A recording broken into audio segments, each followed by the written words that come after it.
this prison. And yeah, we have four of these, and that's it actually. And multimedia, I missed something. Altered items. Ah, we listen to that. Okay. I have no idea where to look for these, so we just start from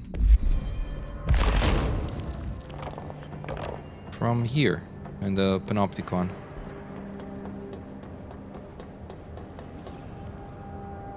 Also, one moment.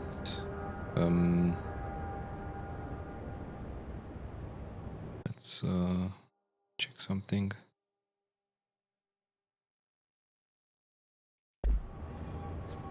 Okay.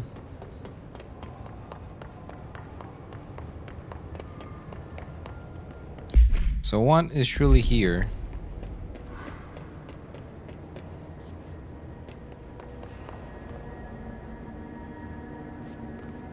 The other ones I have no damn clue.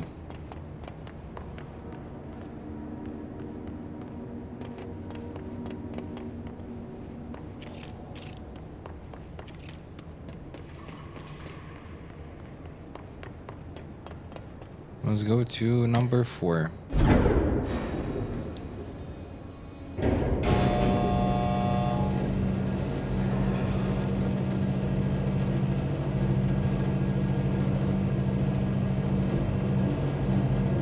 And after that we can go to medical wing. That's where another one is. And then we have a very big area in the right, which I don't think it's accessible right now. So I guess we can continue the main mission and do this one after. That's what I would do at least.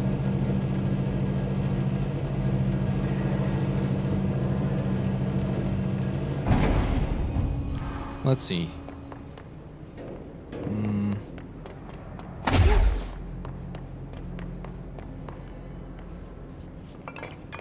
So the item from here is missing, but the fridge, we did the fridge.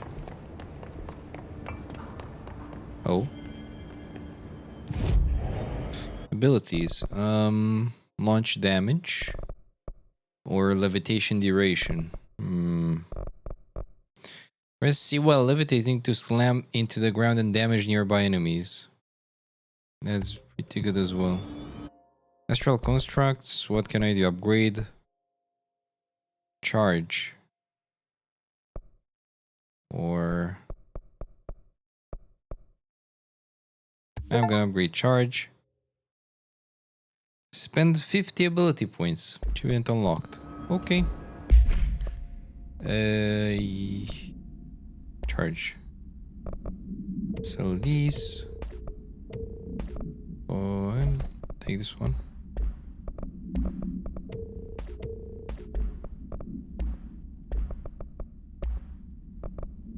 Ah, okay. So we have those two on max, charge and spin.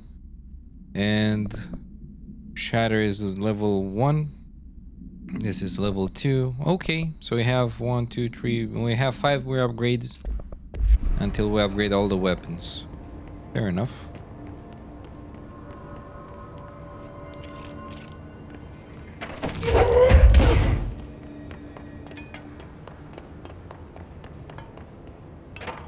Also something that isn't there.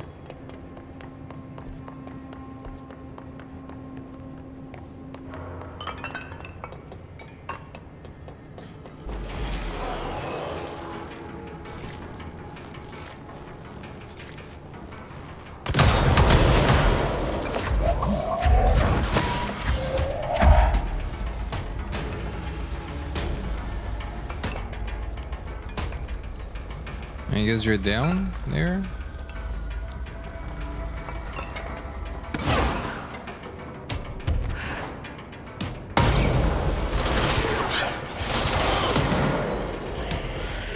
There we go.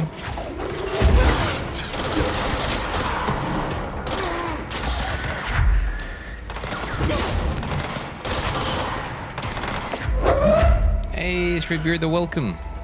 Yeah, very good actually. I started a bit later because I was to the medic. All is good though, but took a bit more than I planned. Holy damn. And I'm not sure where to find these items. Though I see there is an unlocked area. A locked area. Which is in the... It's exactly down here. And yeah, so this area, like everything down there, no idea how to reach that. But yeah, besides that, I'm doing extremely good. Thank you for asking, and thank you for joining. I hope you're doing good as well.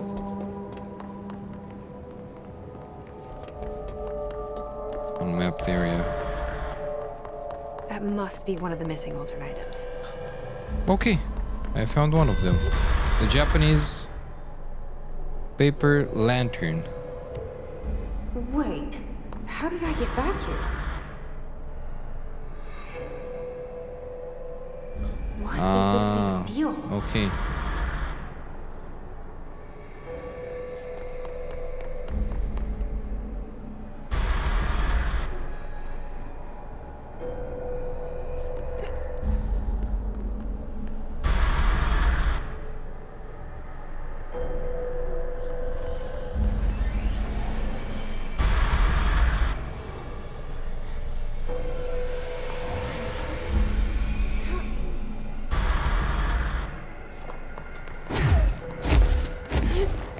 Fair enough.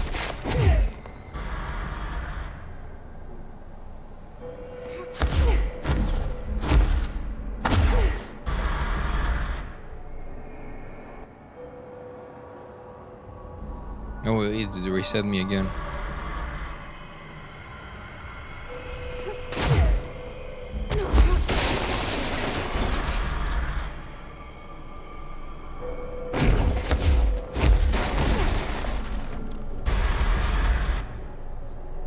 Green? Nice. Did we get it? Unless escaped alternate item. Oh, we got it. We got it. Okay. That was extremely direct. Nice. The object effect is subdued by exposure to sunlight. Graphic light with 3 distinct lights arranged vertically on each of its 4 sides. From top to bottom, the lights shine red, yellow, and green. A popular children's game. It is believed to be integral in the manifestation of this item and its effect. If an entity approaches the item while its red light is activated, they will be instantaneously relocated a distance off from the item. Theories that the item is shifting people to a former timeline or parallel universe have been explored at its best. The item was discovered after a street light at an intersection nearby. The elementary school began shifting people away from itself after sunset. A local panic brought the case to the attention of the bureau. The item was contained and the gas leak was blamed for the confusion in the townspeople's perception. Okay. Nice.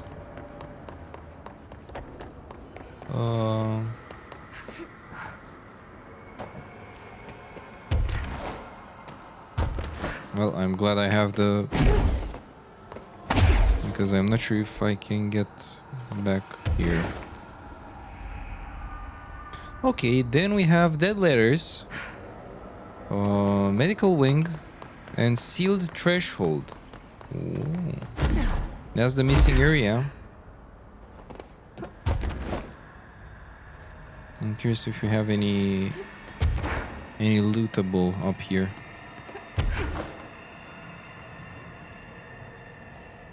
Seems like we don't. Ooh, that was very Superman. I like it. Director Faden, I didn't think you have it in you. God damn. Goddamn, son.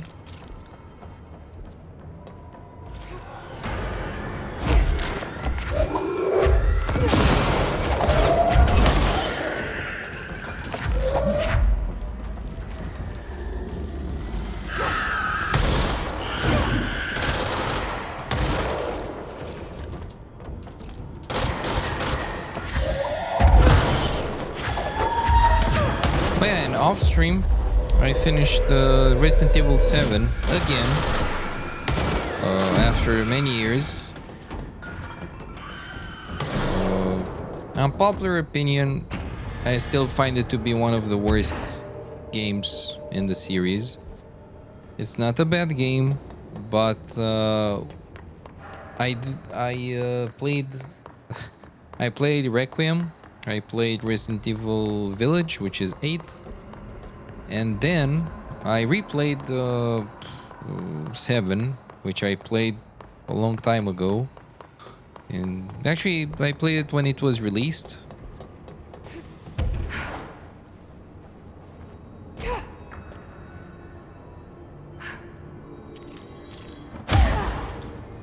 And it didn't make much sense back then because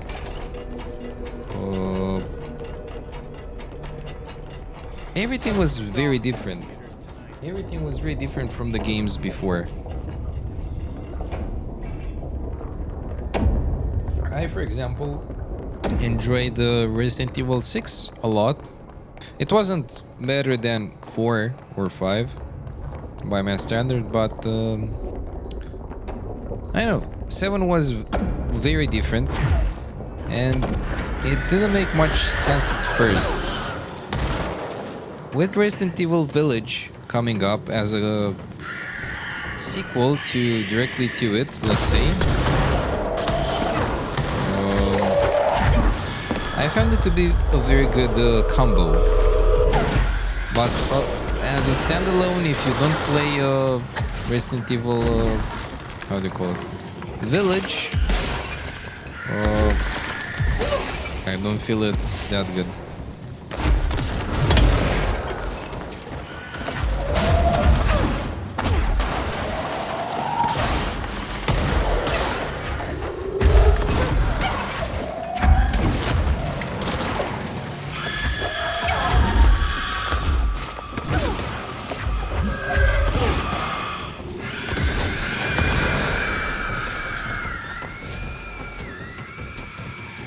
They're angry. Holy damn.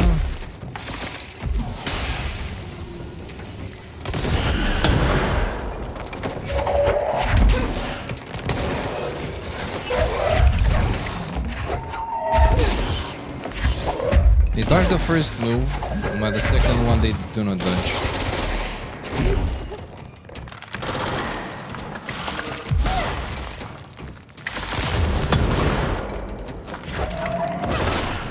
There we go.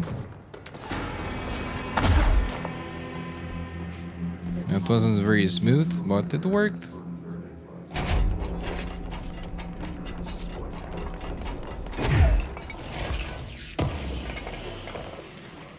Dodge efficiency. I like that.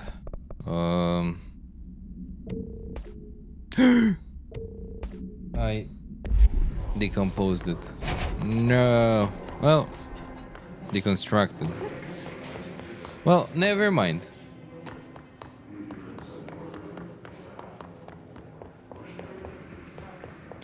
Eight standalone without playing 7. I feel it's a bit better. Not sure why. I feel they evolved a lot from Biohazard, Resident Evil 7 Biohazard, compared to Village, which is the game after.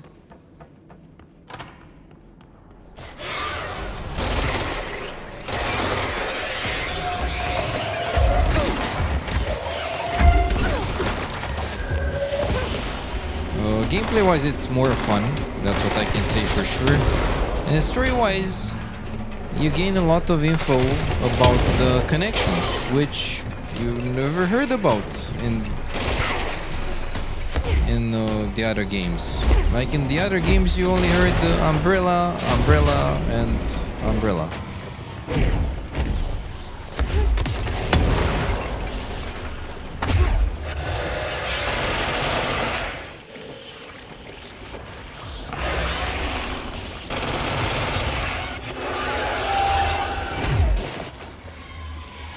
But And in Resident Evil 7 Biohazard, you hear for the first time about the mold after you have like over six games with dangerous viruses, but you don't know what the hell the mold is and what the hell is happening. So yeah, by my standards, 7 without 8 isn't that good, because they in a way complement each other, well, story-wise. So what the hell is going on? Oh, there we go. Did I do it? Doesn't seem like it.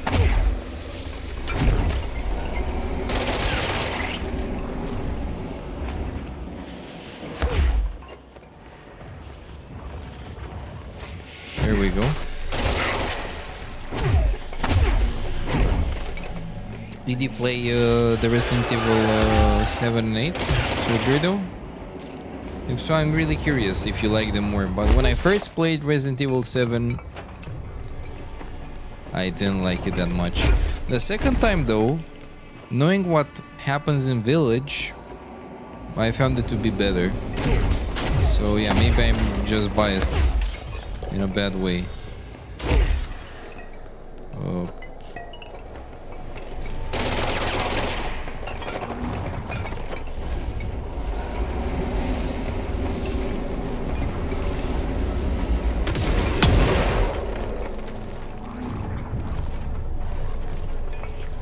Is this a hand?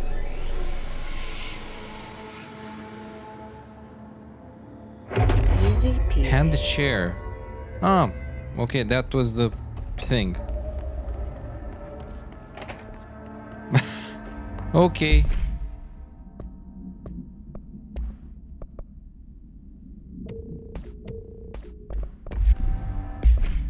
Oops. Collectibles. Hand chair. Items must be kept in isolation, removed from other unsecured objects. Under no circumstances is the item to be sat in. Plastic seat shaped like a human hand from the 1960s, my bad. The hand's palm forms a seat with the fingers acting as the chair's back. The item affects gravitational forces, attracting and repelling objects near itself with a force of something. Its fingers have also been observed to change position quickly to be witnessed or filmed. The item may be changing forms rather than moving. The item only displays these effects during full moons. Sample analysis confirms that it contains human genetic material. Found in a warehouse in Albany, a team of ranger trainees accompanied by an experienced field agent were dispatched to investigate local rumors when they encountered the item. They successfully retrieved the item. Okay. Okay, one is in dead letters and the other one is in sealed threshold, which I'm not sure if I can access. You didn't have any interest in 7, but you do really want to play 8 eventually. I think you will like Resident Evil 8 Village, even without playing Resident Evil 7.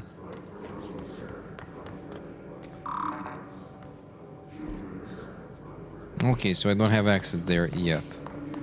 Then we go back to logistics and we do the main mission. Actually, no, we go to executive since we can do the moving letters part. Yeah, let's do that.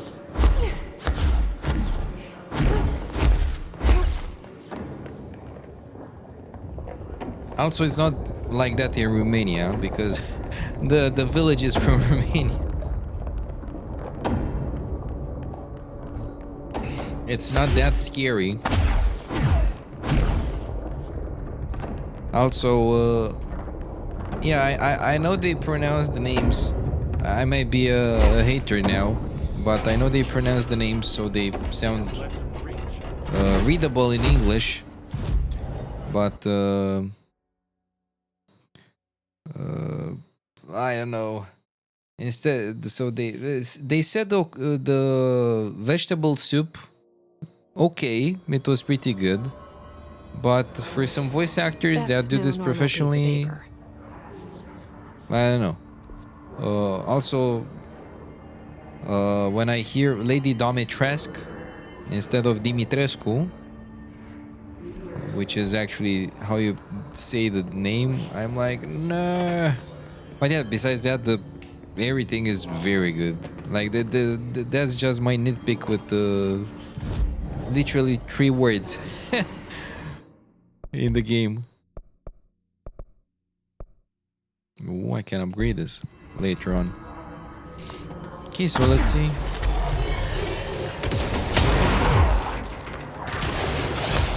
need to know where it's gonna end up.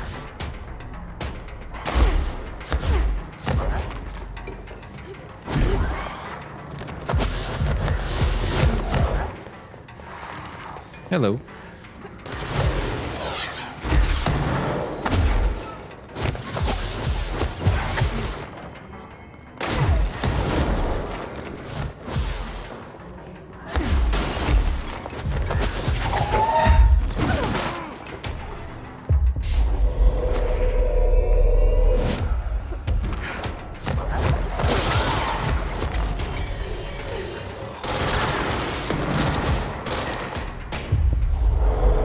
Let's take this guy.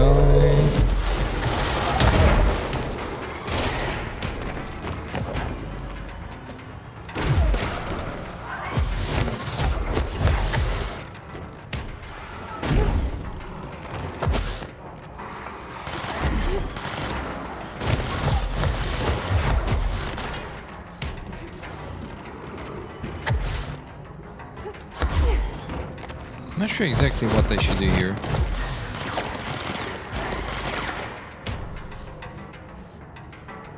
No, did I get it? I need to find the other pages. Oh, other pages. Well.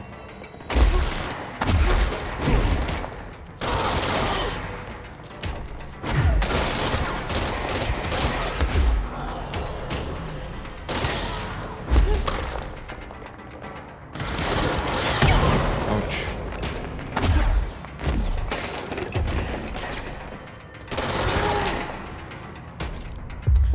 I think I saw one of them.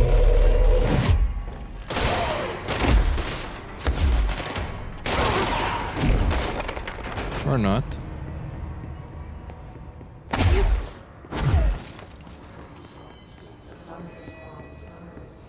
Trying to hear it. Because usually those altered items have a distinct sound to them. Oh, now I'm not in dead letters anymore. Oh, clearance 2. I didn't go here. Nice. What's this? Fake planes. Fake planes? Dear New York Tribune, airplanes aren't real. I figured out how they do it. The windows are TV screens. The whole thing moves on big tracks like a roller coaster that moves through underground tunnels in the earth. Airports are more like train stations. They do this because the sky is full of monsters that they don't want us to know about. The planes we see in the sky are the monsters. The government made the earth trains look like the monsters so they could lie to us better. Don't contact me. Okay. Interesting theory.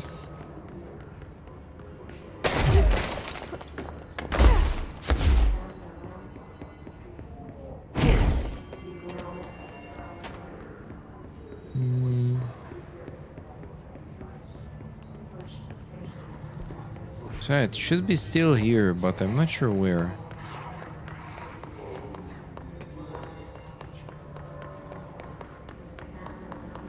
I guess I'll just rest here.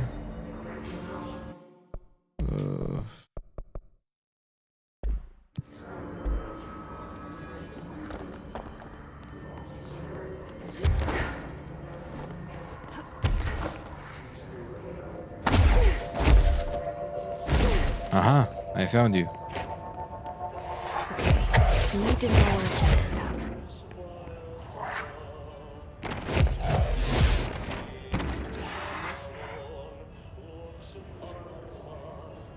There we go. Should be one more page. Smoking ban. Thanks to the recent smoking ban in my state, I'm happy to inform you I will not be voting for you in the next election. As everyone knows, smoking has been banned because the smoke is toxic to the aliens that the government sold our planet to in a secret deal. If humans keep smoking, the aliens won't be able to live on Earth. Our air would be poisoned to them. If you government traitors can't stop people from smoking, then you won't get your millions of dollars from the aliens. I have a website. People know what's going on. We're going to keep smoking no matter what. This is a national emergency. Politicians are handing the planet over to the alien overlords. We won't let you. We will resist. I will smoke forever. Sign a proud smoker rebel patriot. Oh no. That sounds pretty bad. Oh. Hello there. Cat clock. My clock is shaped like a cat and its eyes move and I think it's angry but I keep apologizing and it won't stop but I said I'm sorry. Sorry. But it won't leave me alone and I don't know what it wants. I can keep apologizing. Do you see it now too? It told me everyone is here and I need to be careful. So they don't see me writing this letter. It wants me to stay with it, with my eyes on its eyes and moving very fast, but I can't keep going. I worry they will forget about them. Mezzo, I need to write to you about this because I can't keep going. The cat will because of its eyes. Ah, okay. Another altered item.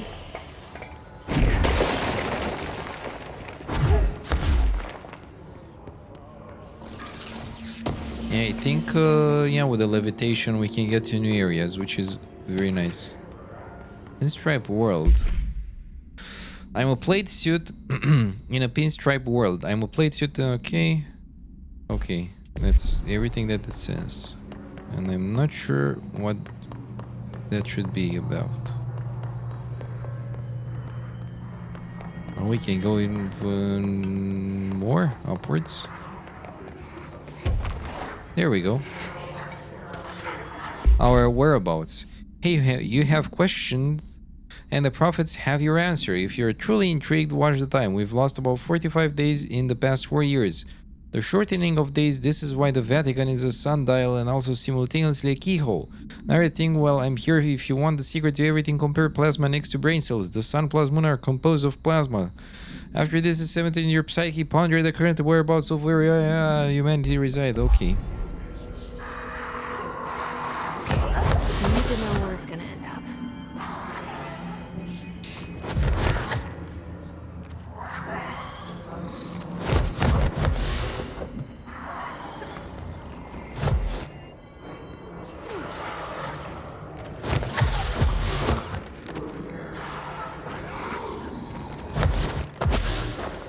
I think we got it.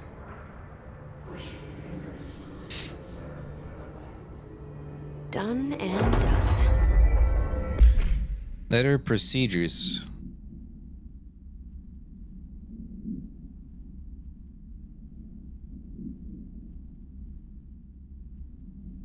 One moment.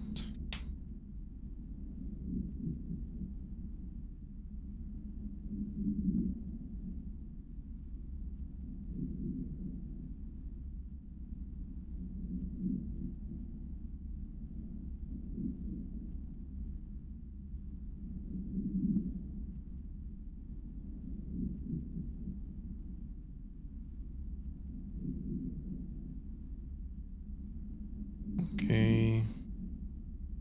Elgato.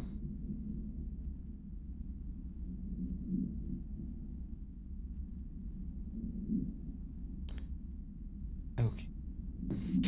Black rock paneling suppresses the item's effect. A stack of 4 envelopes, each containing a single page of paper. All 4 letters are illegible due to extreme water damage.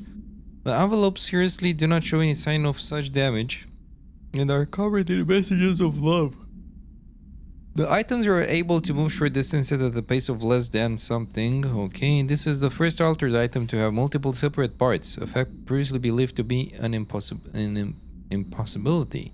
Proposal to take the items outside the oldest house and follow their movement to its final destination is under consideration with the budget committee. Items was found in the Dead Letter archives where the Herd archivist found it attempting to escape a filing cabinet.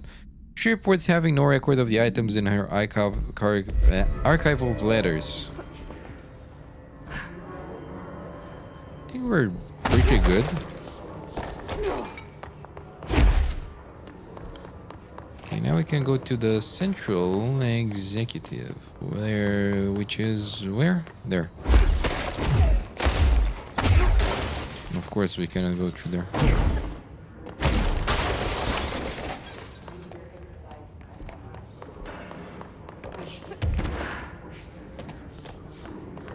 Nostalgia department.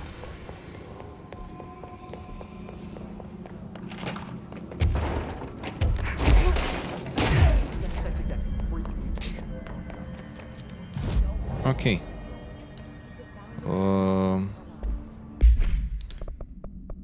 Pneumatics. Yeah, let's go there. We have 1 minute. Major targets. I'll try. Fast travel. I'm not sure where pneumatics is.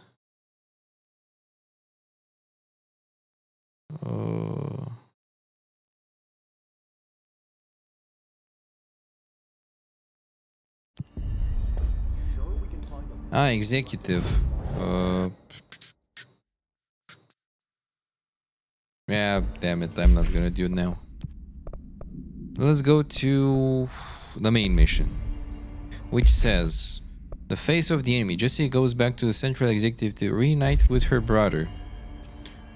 Okay. Oh my god, did she have to write everything in her made-up gibberish code? What's this? Fucking Marshall. Put a record on. Jukebox token. Ask Arish about the jukebox token. Okay. Hello. I found this token. Any idea what it does? Ah, that is a jukebox token. Little bastards turn up in the weirdest places, like bad pennies. The Rangers use them to activate an old object of power. A jukebox, I assume. Does it have any good songs? Nope, just the one record. Hey, be careful turning it on, though. When it's playing, you get a free trip to the formation. The formation? That sounds ominous. Why does it send you there? The Bureau has been wondering that for years. I mean, it's just a pile of rocks built by God knows who, but... Well, researchers have confirmed it's in the same threshold as the quarry.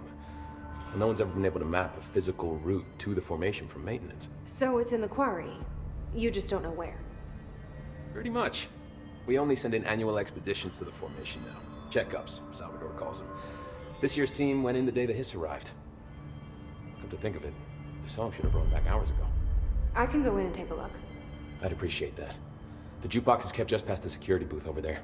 Just put in the token and enjoy the ride. What's the deal with Blackrock? Oh, fuck. Don't get me started on Blackrock. You know, ever since research found out that it blocks paranatural stuff, they have just been parading dangerous materials in and out of the fucking quarry. Fucking lab coats, man. Love making my job harder. Sounds like there's some tension between departments. Still, at least the quarry's got a good view of the night sky. You know, me and Salvador used to have after-work beers down there. What do you know about Dr. Darling? About as much as anybody, I guess. Head of research, loves to hear himself talk. All of those science types absolutely do. He's been acting a little bit psycho recently. Although HR told me not to use that word, so... Everyone thinks finding Darling will lead us to the answers. But if he's completely lost it, then what help could he be? You're security, right? Do you work with Rangers? Not often. Rangers are specially trained in threshold reconnaissance and ground zero AWE response. Security is more interested in the dangers inside the Bureau.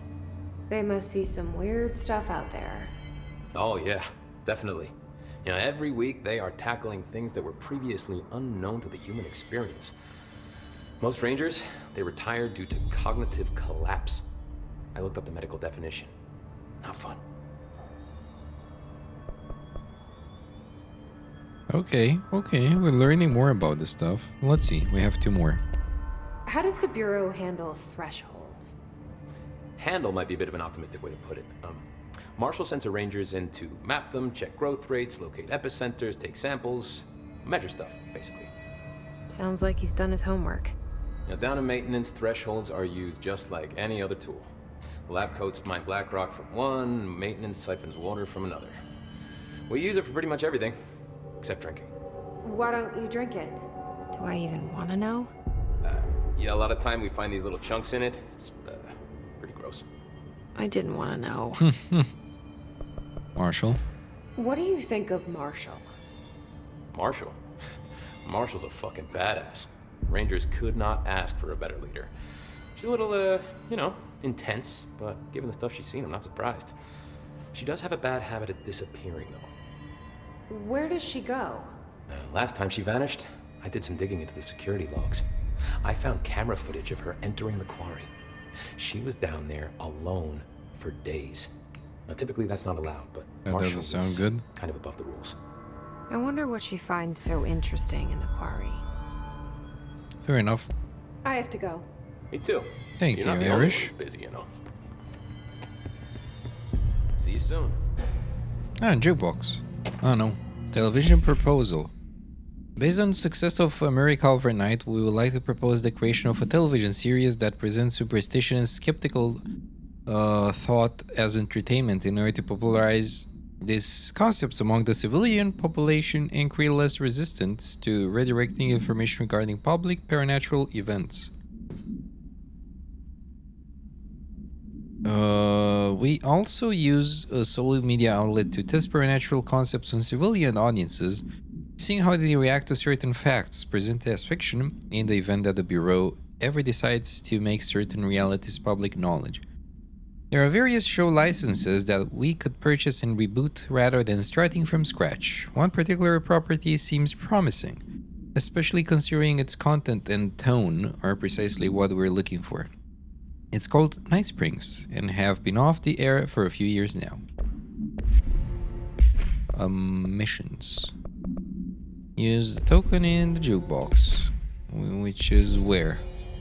Oh, it's here. What's the word, Faden? I don't think I ever told you this, but I was actually on the path to being a ranger once. Did the whole boot camp thing. Even got rookie status. Anyway, not the point. My old ranger squad was a great bunch. There was 6 plus me. Remus, Hazard, Cho, Guy, Hepton, Stoll, and Thompson. They were supposed to get back from an expedition yesterday. We had beers and wings planned. Problem is, they weren't here when Darling handed out the HRAs. You see, they prepped for the worst, but I think that we're already past that. We all wore these pouches around our neck, and I really don't want the his to get them. Could you find them for me? The squad would have come back through maintenance, but they probably spread out from there. I'll keep an eye out for them, Arish. And I won't let them stay his. I have Okay. to go. You're not the only one who's busy. Oop. I'll be seeing you. Okay, use token for the jukebox. Where's the jukebox though? Need something? Is it in here? The resonance emitted from the Dr. Emily. truly antithetical to every variant of the His signal I can arrange. But how did Darling create it? Timeline of events. Old friends. Timeline of events. To examine the invasion's timeline of events for possible patterns in his behavior. Establishing a timeline is difficult at present because of lack of reliable communications between the Bureau sectors and staff. Preliminary models indicate ground zero of the invasion is located within the executive sector. Once it becomes possible to interview surviving personnel, pinpointing the exact location should be feasible. Outstanding questions that the timeline may help answer. How did his get past the internal lockdown? How does his resonance advance through space deliberately or uniformly? What is your ultimate goal? The outside world, a cross-dimensional destination? Refer to something for full report. And we have something here too. Speech analysis. If we understand his to be a force based on vibration and resonance, And perhaps their incantation, which is now the agreed upon term for their vocalizations, is an effort to express that resonance using human vocal cords in speech. Oh, Mr. Payback, welcome, my friend. How are you doing today? I hope you're doing good.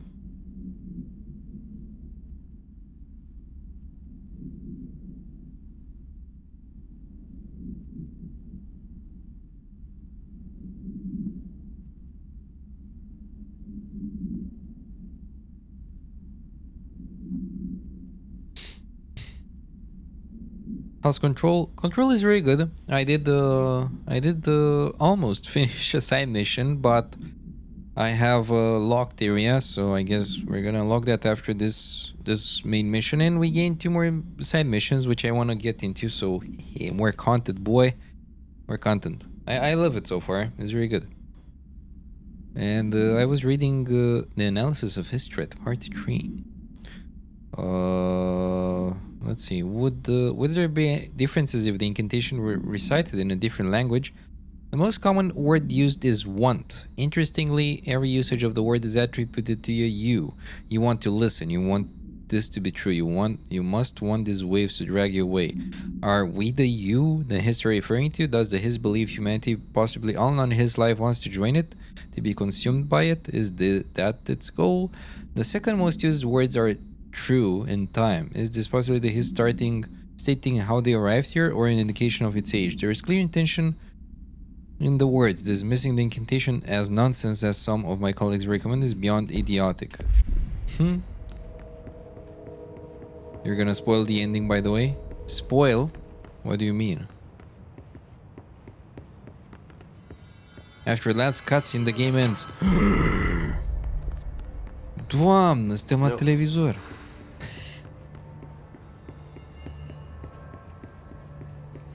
Yeah. Let's see. I couldn't abstain from doing that meme. Yeah.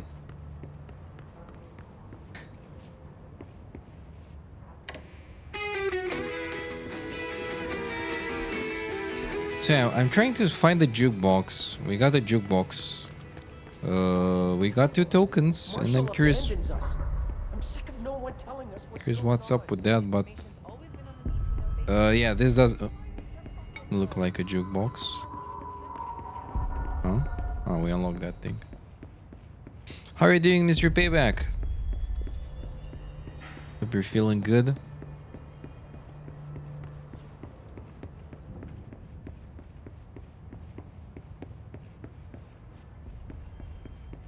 I can't use my powers here. Boring, as some they say.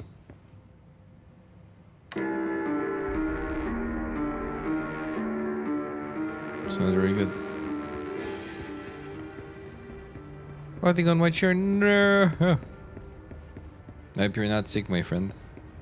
I'm doing pretty good. Oh, what do we have here? Well, I guess we are not gonna find out. Yeah, I'm doing pretty good. I played Resident Evil 9, 8, and 7 off stream. And very enjoyable.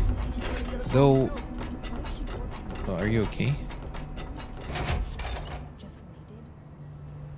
This is me after I wake up.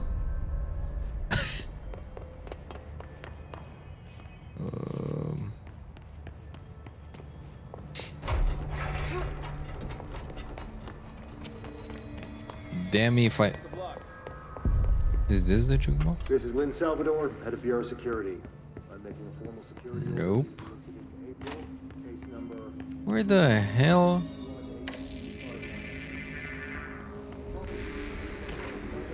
Okay, America overnight results.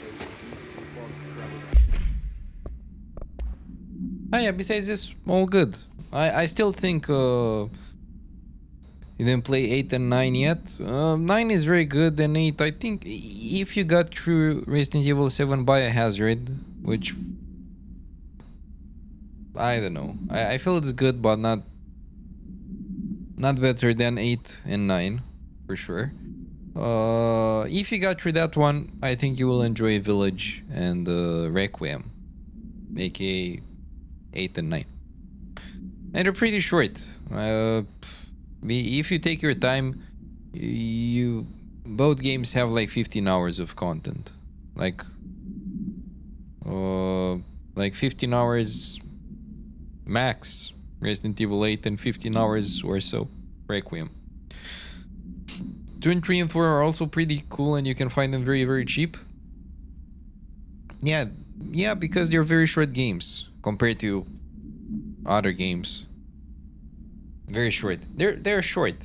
Like anything shorter than 30 hours is in the short category. There's also a very short category, which is the game I'm working on as well. Oh yeah, and I started working on the game, but I think I told you. I didn't. I wrote more to the story.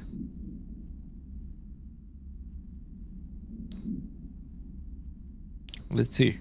The America Overnight program has operated successfully for over something years, originally designed to assist in providing this information to the naturally skeptical population of America. It has additionally led to the discovery of numerous AWEs and altered materials by allowing civilians to call in and report their experiences with the supernatural. In fact, America Overnight alerted the Bureau of and something in its first year of operation alone. In this report, the investigations sector has have cataloged and categorized each episode of America Overnight that has resulted in a successful Bureau investigation in order to help AWE occurrence analysis. Okay. Well, yeah, I have no damn clue where the... Maybe it's in director's office? Though... It shouldn't be.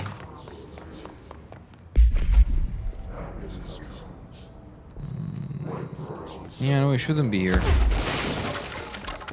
It says Central Executive. You can squeeze 2 playthroughs from Resident Evil 2, but still very short. Yep. Yeah, that's why they're cheap. But yeah, I might sound I don't know.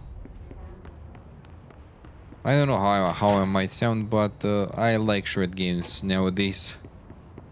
Like it feels me, yeah. It feels like I can keep focused and not lose myself into too much content.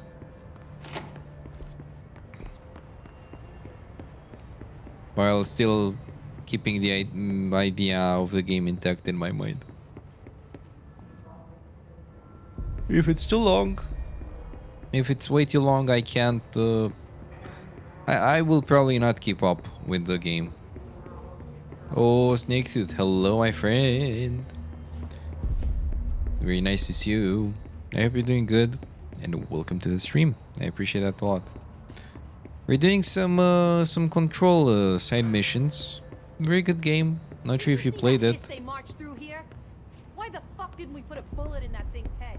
And if you didn't, I fully recommend this. It's a very nice game. That's no one's brother anymore. He's the enemy, plain and simple.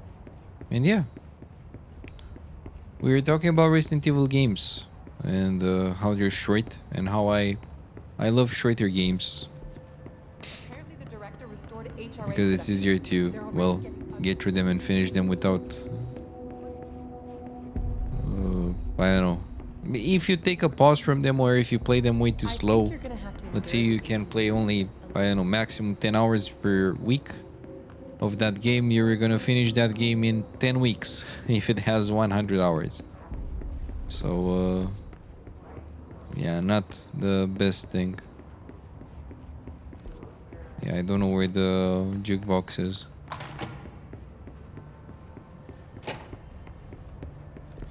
It's clearly not here. It's here? They're endangering us by bringing a hiss in. If Trent was still around, we'd have stopped this. It's here somewhere? No. Watch the place while you're gone. No. Marshall didn't give me any orders before she left. Guess I'll just keep managing inventory. Welcome back. Hey, I put extra security on your... No offense, but that dude is the scariest motherfucker I have ever laid eyes on. I have to. You're not the only one. Put the record Stop by on. anytime. Yeah, I'm gonna search on the net where the hell that is. Put the record on control. Yeah, I have no damn idea where the hell that is. So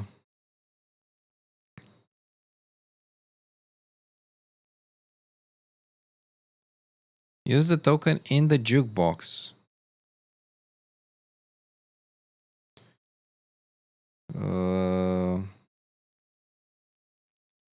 Songmaster jukebox location control. I actually have no idea. Specifically inside a specialized secret glass room in the central executive area. And look for a set of metal detectors to the left. Ah, okay, so that's where it is. Okay.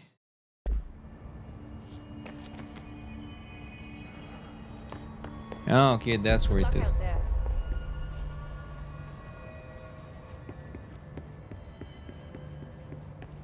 I'm glad you're doing better, my friend. First of all. Ah, this is where it was. Yeah, I forgot about this. Oh, we can do this at last. I even forgot about the jukebox. Tier 1. Challenging expedition that grants rare rewards. Oh.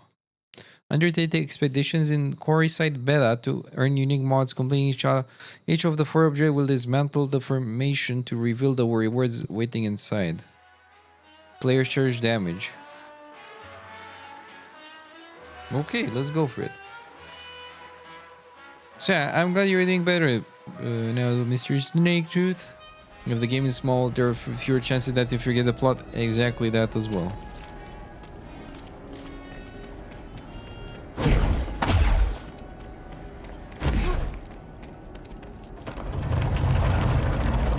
Ah, okay, and I need to go like this. Okay.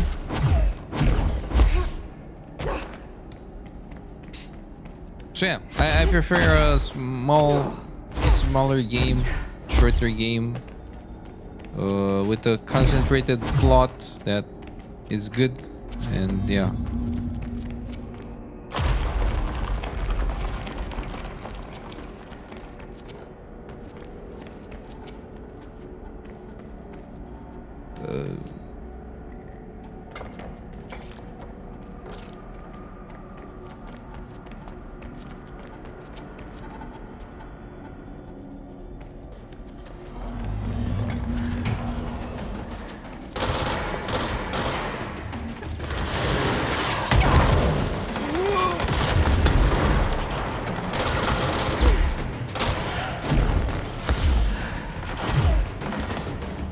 That almost fucked me up.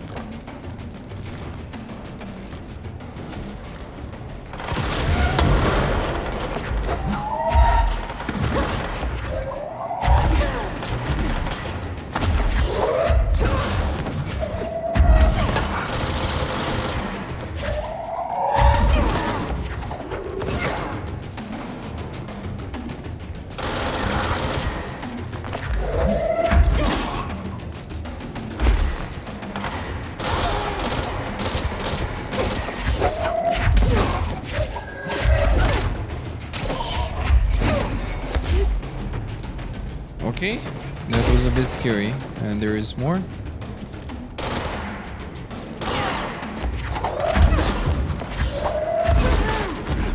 There we go.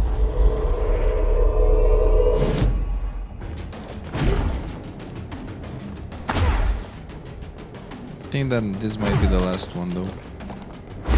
Oh no.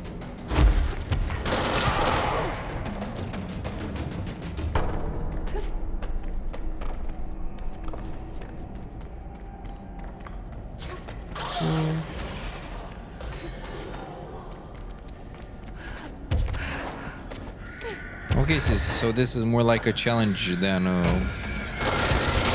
adding too much to the story. But hey, we're getting resources. This is pretty good.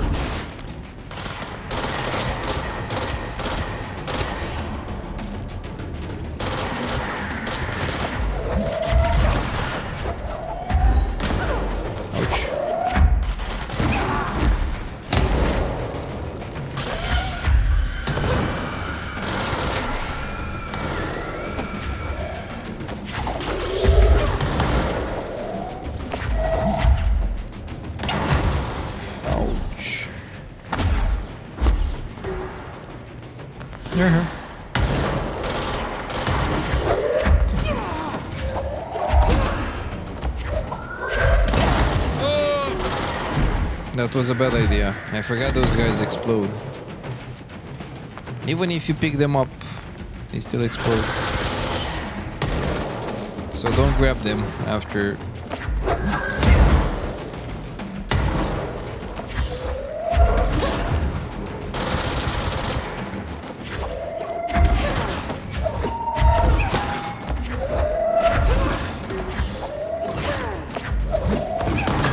Nice.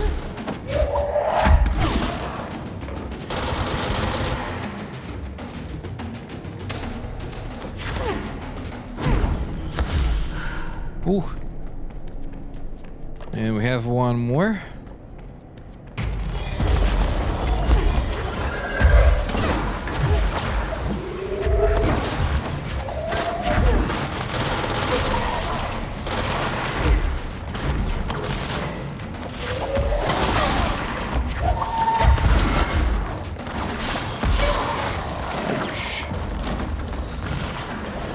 That hurt. There we go. Let's get some allies.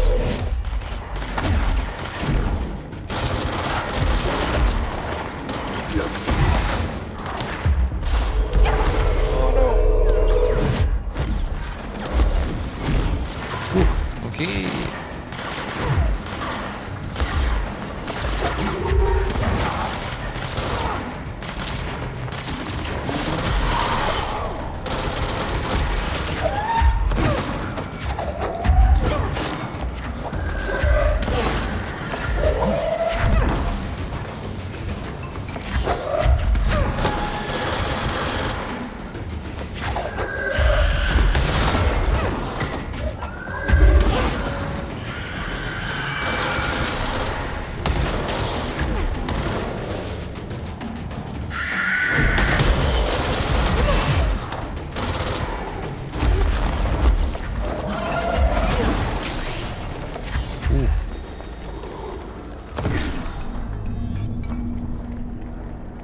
Return to the formation. Whew.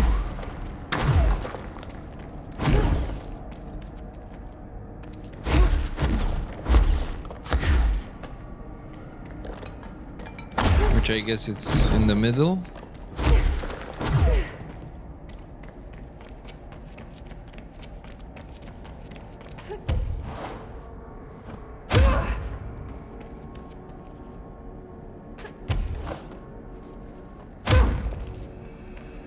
I really like that. It's really fun.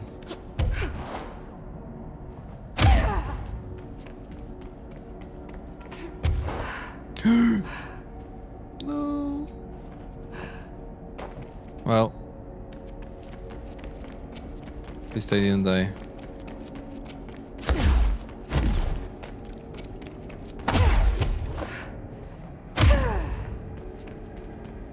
Okay. Let's wait a bit this time. Okay, we're good. Wait a bit for the energy.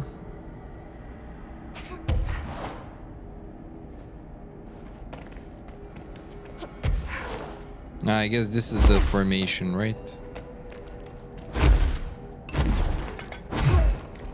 Okay, next one. Okay. 4 islands. 1, 2, 3, 4. Well, let's take this one.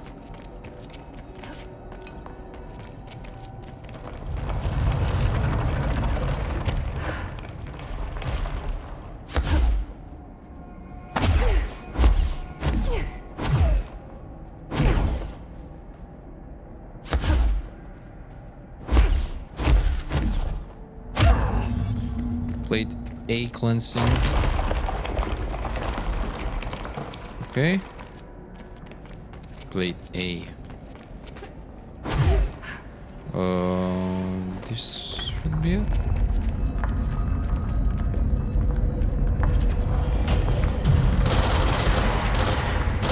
Oh, okay, I need to defend this. Fair enough.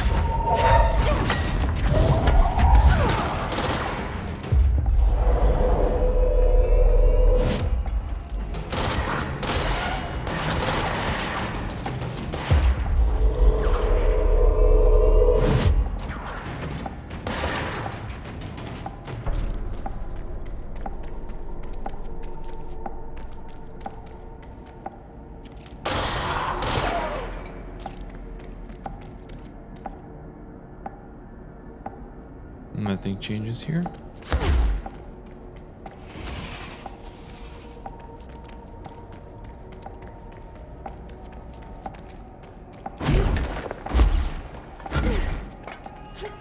Ah, it was clean. Never mind.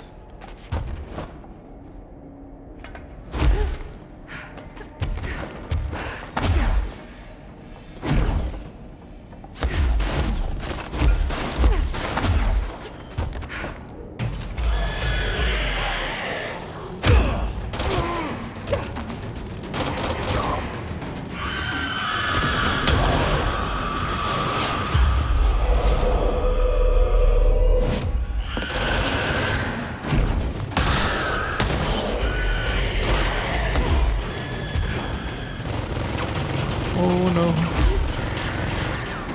I'm trying to search for the plate thingy.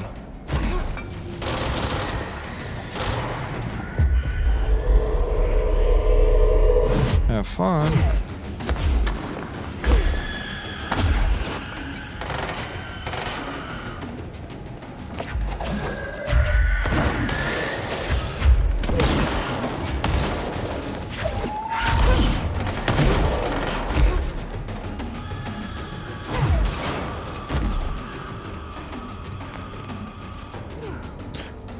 Oh, okay, never mind. That's that one.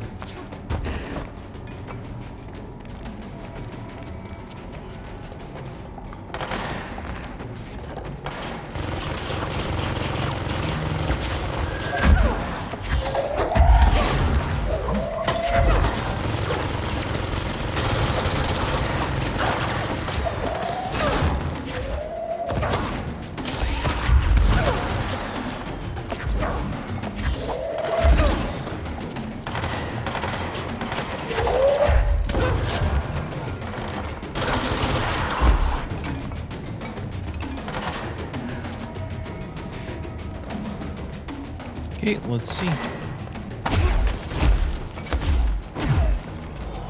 Uh-huh, okay, nice.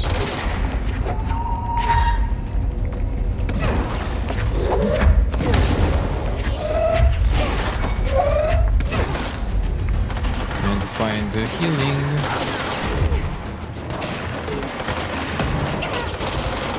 There it is.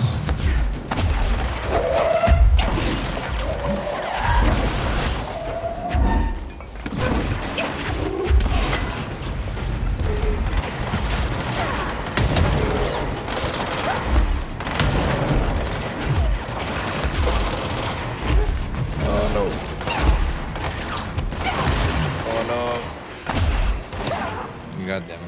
Yeah, and to get rid of the bowl, the red bowl. Otherwise, we're getting fucked.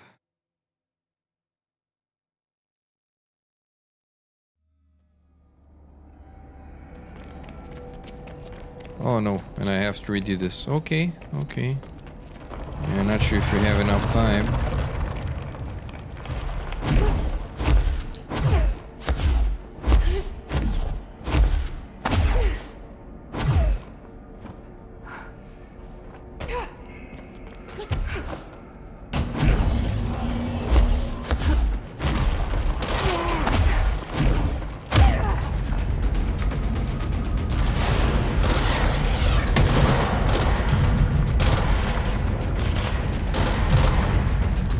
At least now I know where to go. Done. Okay, you do that.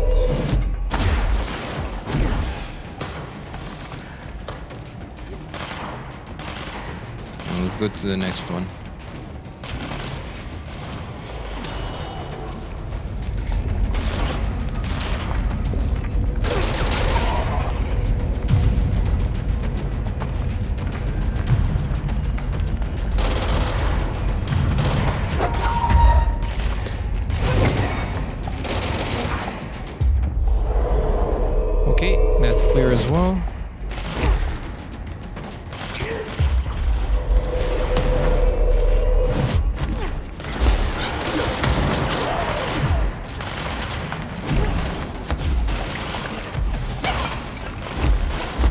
And I'm not sure where the last one might be.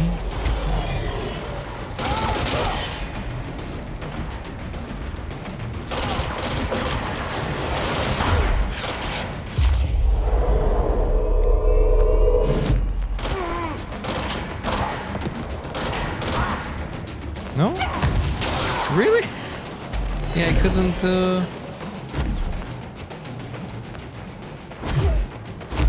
no. Oh no, no, no. God damn it. Yeah, I think I'm gonna fail the challenge. It's pretty difficult. What remains to be seen.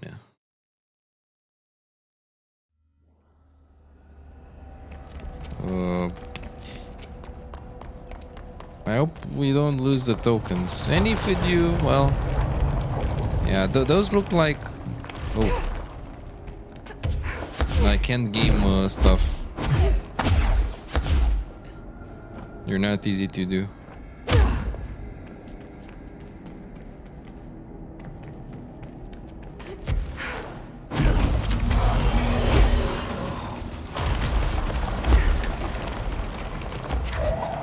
That ball we need to destroy. Where the hell are you?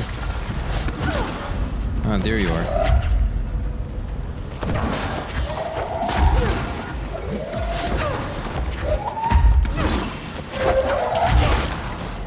Yeah, if I don't destroy that...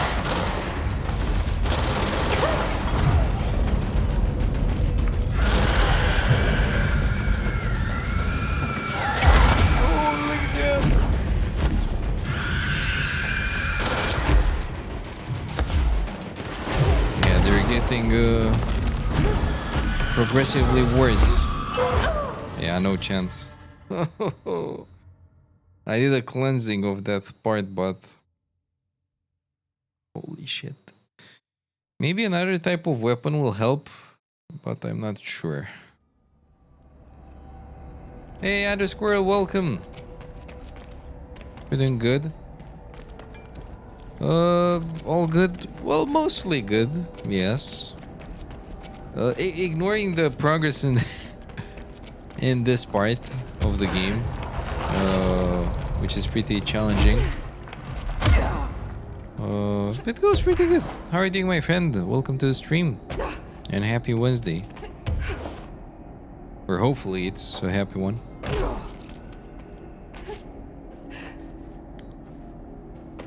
And what should we do here?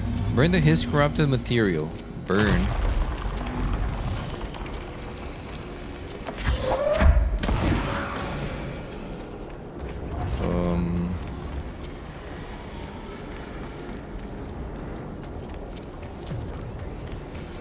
If I know which one is which, I guess we need to find something. Oh no, accident while making food. I know how that feels, my friend. Ah, there we go.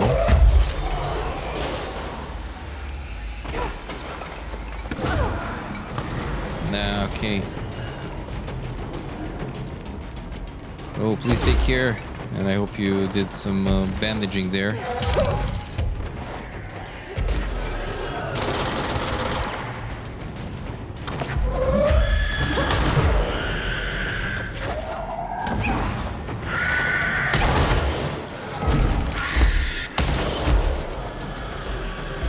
There's so many. What the hell?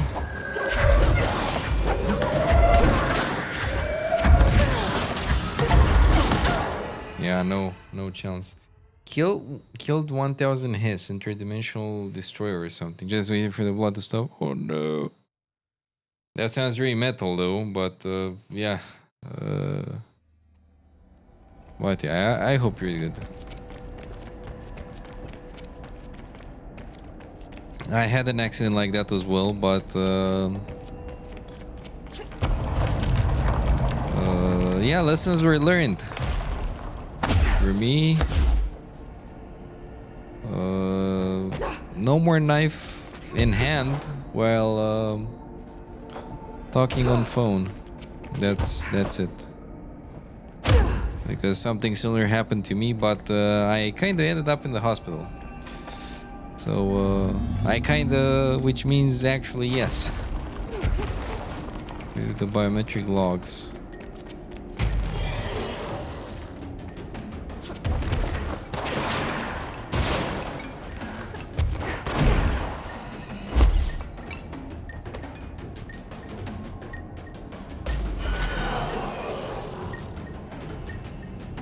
This takes a while.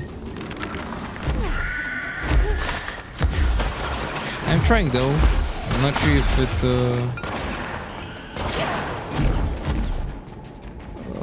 well, it was pretty bad, my friend. I bleeding for like 5 hours. So don't underestimate.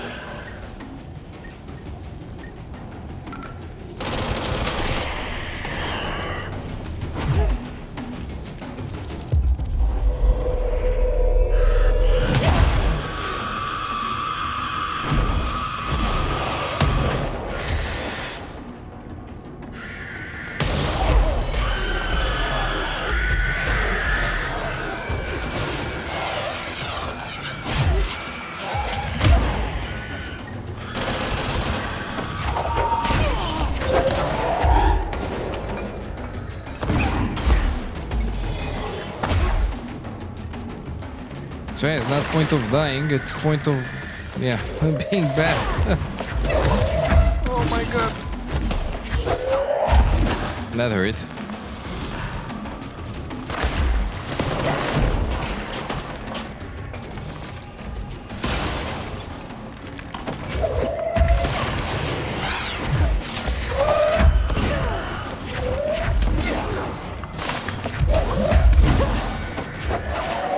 So yeah, I wouldn't underestimate that.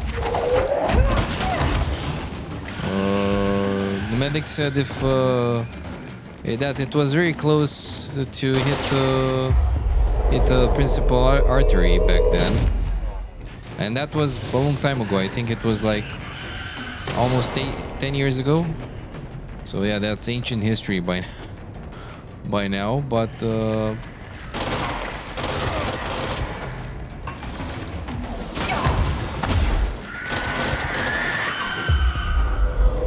But yeah, staying like, yeah, I have no chance.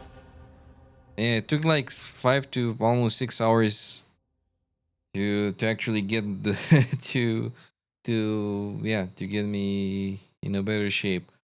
Also, it was a lot of waiting, But yeah, that's how hospitals are here, sadly. So what can you do? Okay, so I did one of them successfully, but. Holy damn. Doing the other ones are, man, it's pretty challenging. I underestimated the jukebox for sure. Overconfidence is a slow and insidious killer.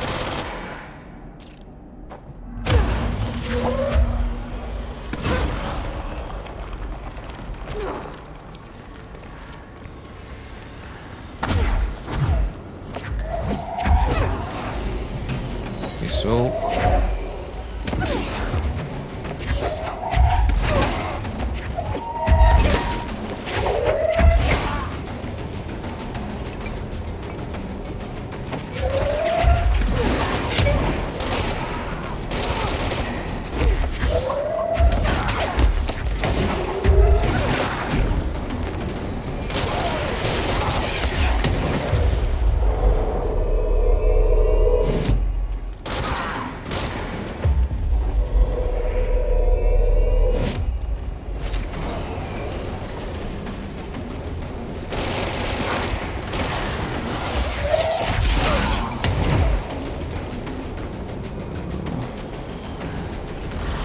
where did I launch the thing? Holy damn!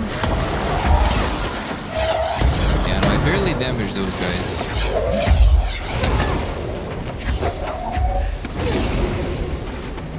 I barely damaged them.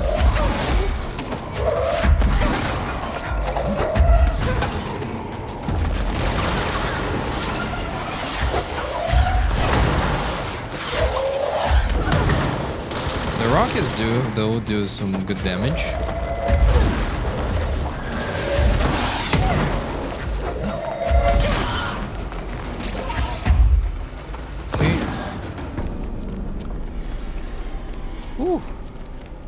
Nice.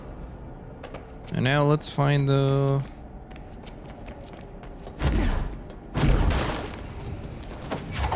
On that please. So there is one here.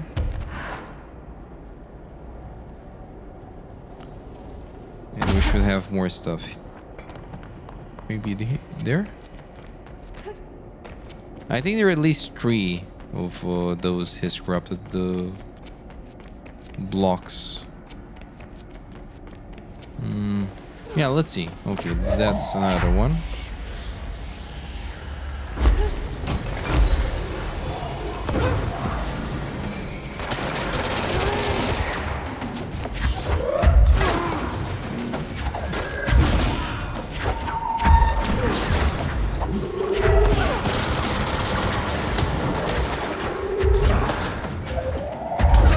Nice, no more healing for you. Let's go. Oh no! I didn't see that guy. And I didn't see that other guy. And I didn't have enough energy for dodging. But it's fine, it's fine. Yeah, I guess that was kinda it. Time passed. Let's see. Do we get any rewards or... Yeah, we have 16 seconds. Did we lose the token? Yeah, so we get only rare rewards. It's fine. It's fine. Though I'd love to finish those challenges as we did with Muspelheim in God of War. That's what it reminds me of. Mission failed. Yeah, I expected that.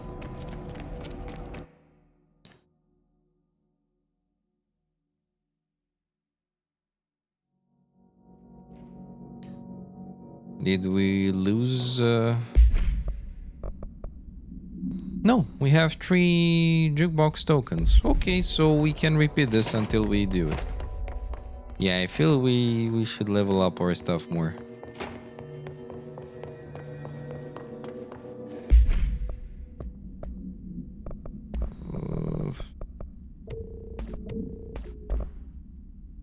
Weapon mods. Oh, level 3. Accuracy, yes. That's actually very nice. And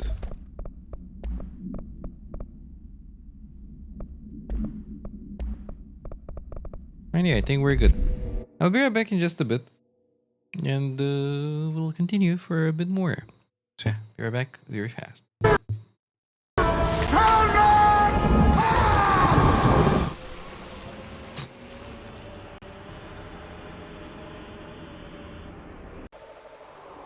Oh well. Demon of Song. Oh god! Oh god!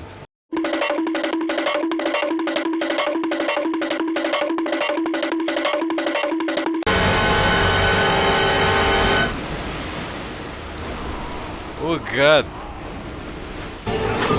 I'm a little busy at the moment! Yes! Zigzag now! Come on! Strategies!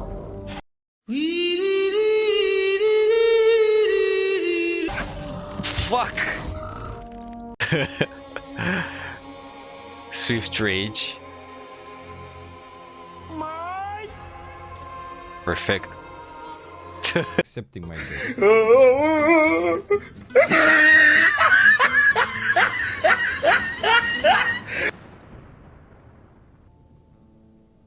What the?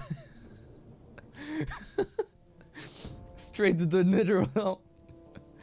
I guess the Hellhaver it's a lot different than the normal quest. Wait, what's power? Okay, Golem.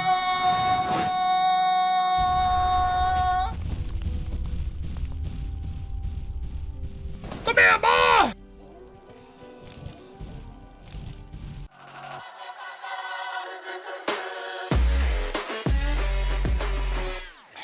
They ask you how you are, you just have to say that you're fine, and you're not really fine. You just can't get into it because they would never understand. Oops. If I needed medical advice, I'd have called for a healer. And you look like none such, not even a quack. And if you wanted a Witcher to help you, you should have thought twice about being rude. Damn, it feels good to be a gangster. That is the best saddle in the game, yeah. Forgive me. Good. Let's do this. Yep, no issues because I used them like an idiot.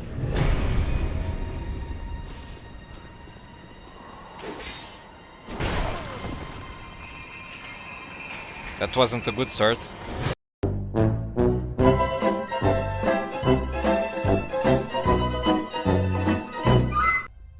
I wanna use more emotes, by the way. I wanna create more emotes, but oh, interesting.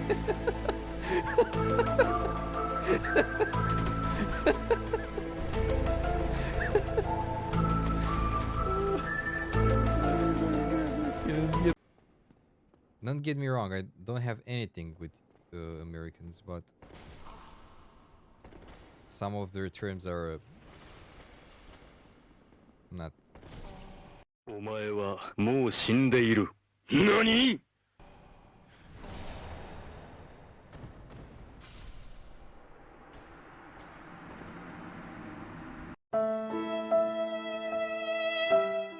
I have reactions in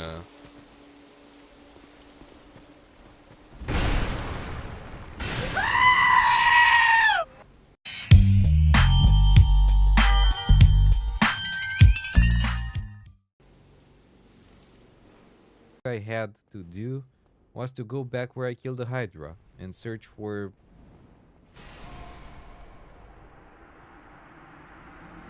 Now that's a lot of damage!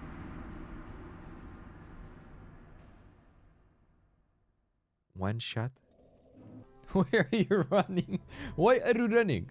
Why are you running? Oh, we meet up with one of those. Why are you running? Why are you running? Oh my god. No! Yes, he's fast as hell, man. Oh no. Master wants your head. No one can save It was at this moment that he knew. He fucked up. you now.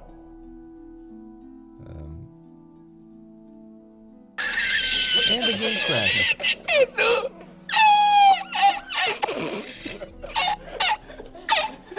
Access violation.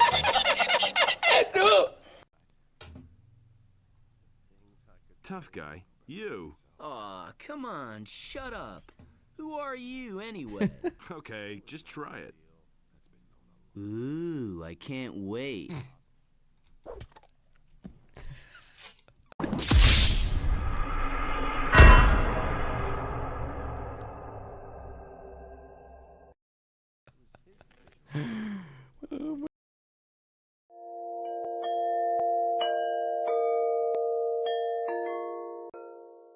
Greetings everyone and welcome. Today I will tell you the story of Star Wars 1, one of my all-time favorite games.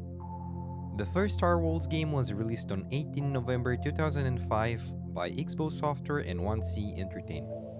If you're interested in tactical role-playing games that are heavily focused on sci-fi and space immersion, this might be the game for you. Disclaimer, this video might contain minor and even major spoilers as well. Let's get into the story. This is just a glance of the lore, just so you get an idea of what the game is about, how the gameplay looks like, and most important of all, if you would be interested in trying it after you see this video. The action of Star Wars 1 takes place in a distant future, more exactly in the 22nd century AD, where humanity has built an intergalactic empire and civilization with the help of technically advanced spaceships and portals that make traveling between galaxy systems way easier and faster than in the past. The expansion process in the 22nd century caused giant corporations to take control over all aspects of human life in the open galaxy space. This fact led to the breakup of democracy. The ex-rulers, to re-establish their power, the political system had to return to monarchism. Space expansion raised borders of past civilizations, and now, after lots of local clashes, the Empire rules humanity. And this is one of the biggest factions in the expanded space civilization of mankind. Leaving politics aside, let's talk about other aspects of the world in this universe. The economics of the Empire is under the total control of three giant corporations, which are the USS, Inoko, and Triad. These groups have nearly 99% control of all production facilities, and each one has its specialization where it's most powerful. The USS is based on mass production, huge plants, plentiful mining, and refinery stations. They have first generation and second generation fighters. The Inoko have their focus on high technology, including the latest and most advanced scientific researches, as well for practical technologies which include weapons, craft systems, and the technologically advanced spaceships they produce, which only they have access to, and well, the black market, but I will tell you more about that a bit later. Also, their bodyguards usually use second and third generation fighters, which are really strong. The Triads are implicated in the shady business, smuggling, and corrupted political systems. They're not very expanded like the other two, but this one has the same strength in another manner. They don't focus on technology or refineries, but on corrupting influence and illegalities. They usually use third generation, second generation, and sometimes even third generation fighters.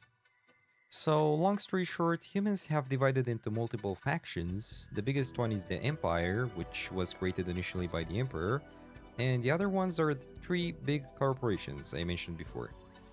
There are other minor factions besides the one I mentioned before, and those are the pirates. Those are the most common criminals, smugglers, and old-time thugs, which want to gain money and power through brute force and shady businesses. They mostly use third-generation fighters. Some of them have second-generation fighters as well, but with not so advanced weaponry.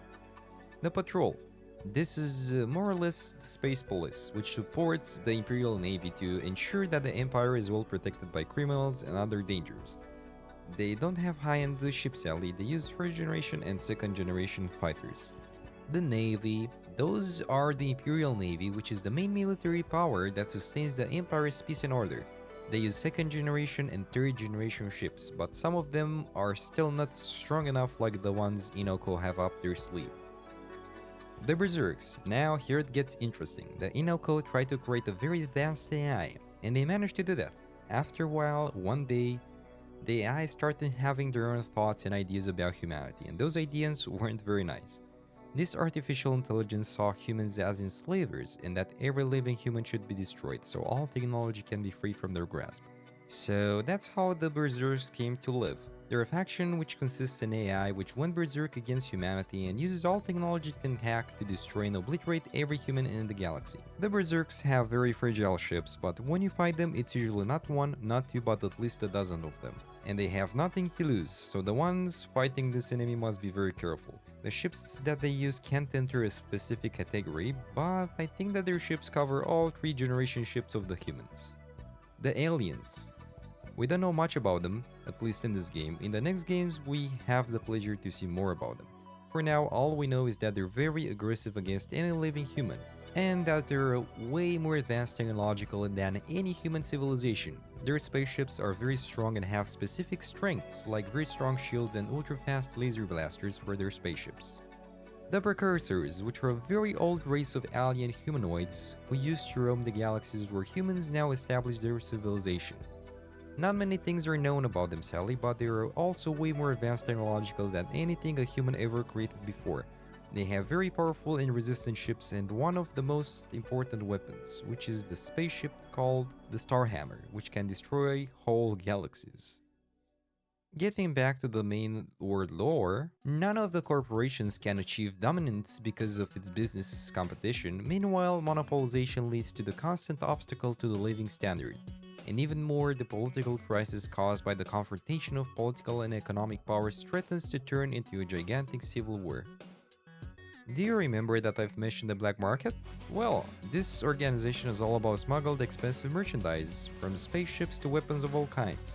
Only a few people have access to this market, and one of them is Ace, and another important mention is the Red Corsair, which I will describe in more detail in a few seconds. This is the world the action in Star Wars happens, to get an idea of how the environment looks like and what to expect from it. Now that we've finished with the world presentation, let's get to our hero story. The story begins when the protagonist is in the process of transporting an unknown cargo to the station Coriolis, in the Proserpine system, which happens to be in the Phoenix sector on the date of 21st of January year 2226. The game doesn't give us many details about this, but all we see from the opening cutscene is that he's attacked by space pirates that are led by the Red Corsair, which is one of the most dangerous pirate captains that the world has ever known. Sadly, our hero's transport ship is destroyed by a homing missile sent by the pirate captain, and he was able to survive with an escape pod. Eventually, our hero managed to reestablish his finances, and as we see in the second in-game cutscene, he's talking with Ace, an ex-patrol member, which now took the path of being a mercenary along with the protagonist of our story. To make it easier, we will call the protagonist Hero, as is called in-game initially. Both the hero and Ace founded the mercenary unit Star Wolves, armed only with a small number of credits, several low-end fighters, and the strong ambition to get down to business. We can choose to either go into shady deals or do honest work, which is less paid by our employees, but whatever the case, the hero and Ace gain more credits and influence. They meet powerful allies like Astra, which is the daughter of the boss of the USS, and she will help us towards our goal. We will also meet the famous pirate leader, the Red Corsair, which we can choose to either turn into the patrol or to accept him in our ranks. And at the start, I was suspicious about him, but with time, even he became quite loyal to the Star Wolves mercenary unit, and he was like family in no time. We will also meet other interesting people like Heretic, who's a treasure hunter and smuggler. He's the one who actually stole Ace's fighter in the second cutscene in the game. The game story can vary, leading us to different missions, so each path of the main story can be very different from playthrough to playthrough. The Star Wolves will meet the Berserks in their space adventure, and they have a very important contribution to the story. Since they are the main rivals of humanity, besides humanity destroying itself because of its greed and arrogance, example, the Empire versus Corporations dispute. Also, after gaining more advanced ships and doing missions, we will be able to reach even the sectors of the Precursors, which we mentioned before. And exploring it will tell us more secrets about this ancient race. Besides what I mentioned before, the hero and his crew will also fight aliens and maybe even jump to help one of the corporations against those, since aliens are fighting against any kind of human, not just one faction. We can also side with a specific corporation or the Empire, and the only ones we can ally ourselves with are the Berserks and the aliens. Though I wish there was an option for this or Easter egg. This game is highly focused on the exploration of space and the choices you make, so pay attention to your action and choose what you think is best for you. I will also stream this game on Twitch, so if you want to see the game itself, I'd be more than glad to welcome you. The next game I will make a video about will be a surprise, so stay tuned my friends. I will post a new video each Wednesday. Also, I'm streaming on Tuesday and Thursday at twitch.tv/morehandwolf from 7 PM East European Standard Time. So if you want to see more content, make sure to check that out as well. Stay safe out there. Wolf out. Nicholas in glasses. It was at this moment that he knew. He fucked up. Oh man, I'm so jealous. I'm kidding. Okay, let's...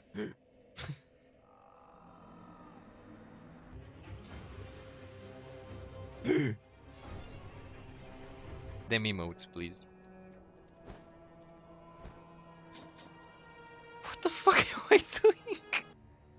That's what I'm...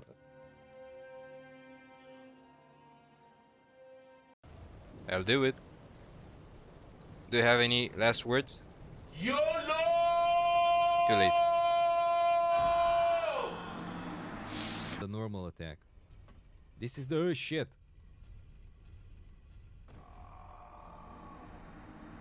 This is a secret boss, more or less. No!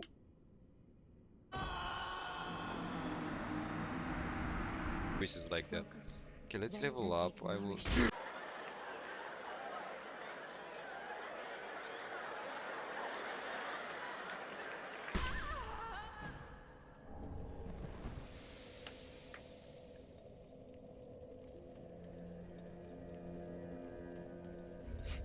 Why did I switch scenes?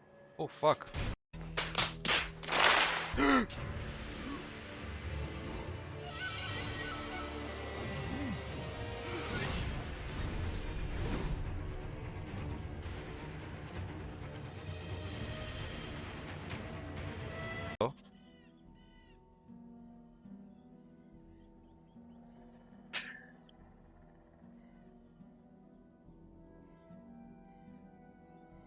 Not bad, not bad. Now you.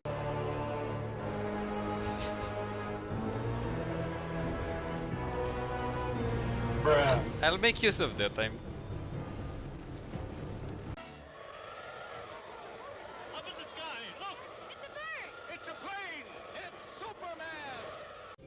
Voy a la playa, ya subió la marea.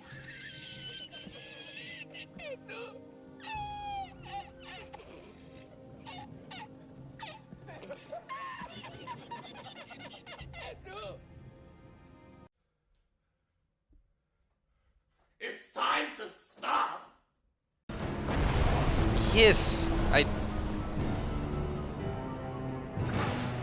Did you see that? Enough. Oh no no no no no no no. Oh, this one has a lot of. I think I can get one of those.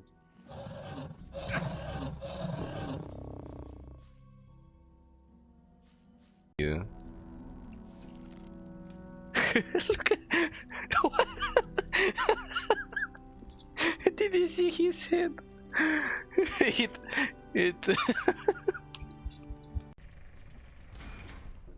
Hey.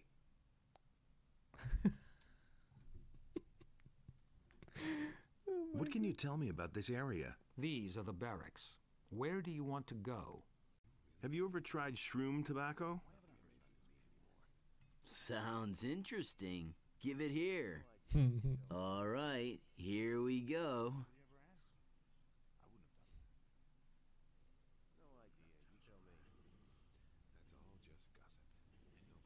Have you ever smoked that stuff yourself? Well...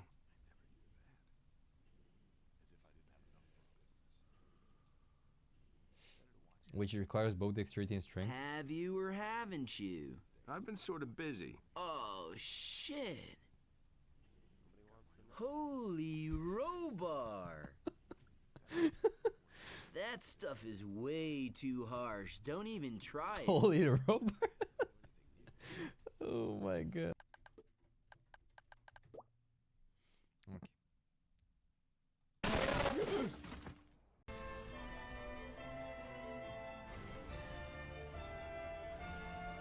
What the hell?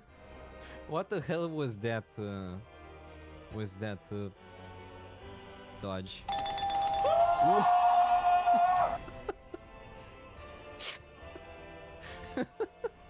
Did you see that? Lock the door. Don't open it for anyone but the police.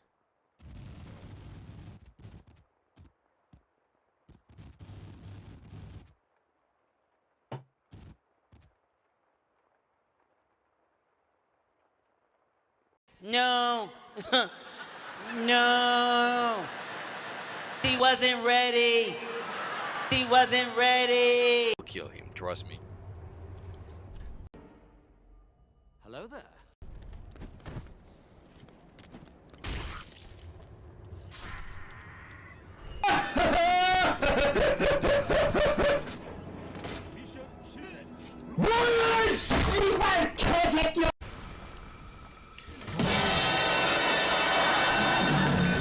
Nobody expects the Spanish Inquisition! Yeah, boy. Come on, do your... So he drinks a potion and then he does some... What the hell, dude? Yeah, that's how the game is. I think this is my hut. Hey, you! Never mind. Disappear from...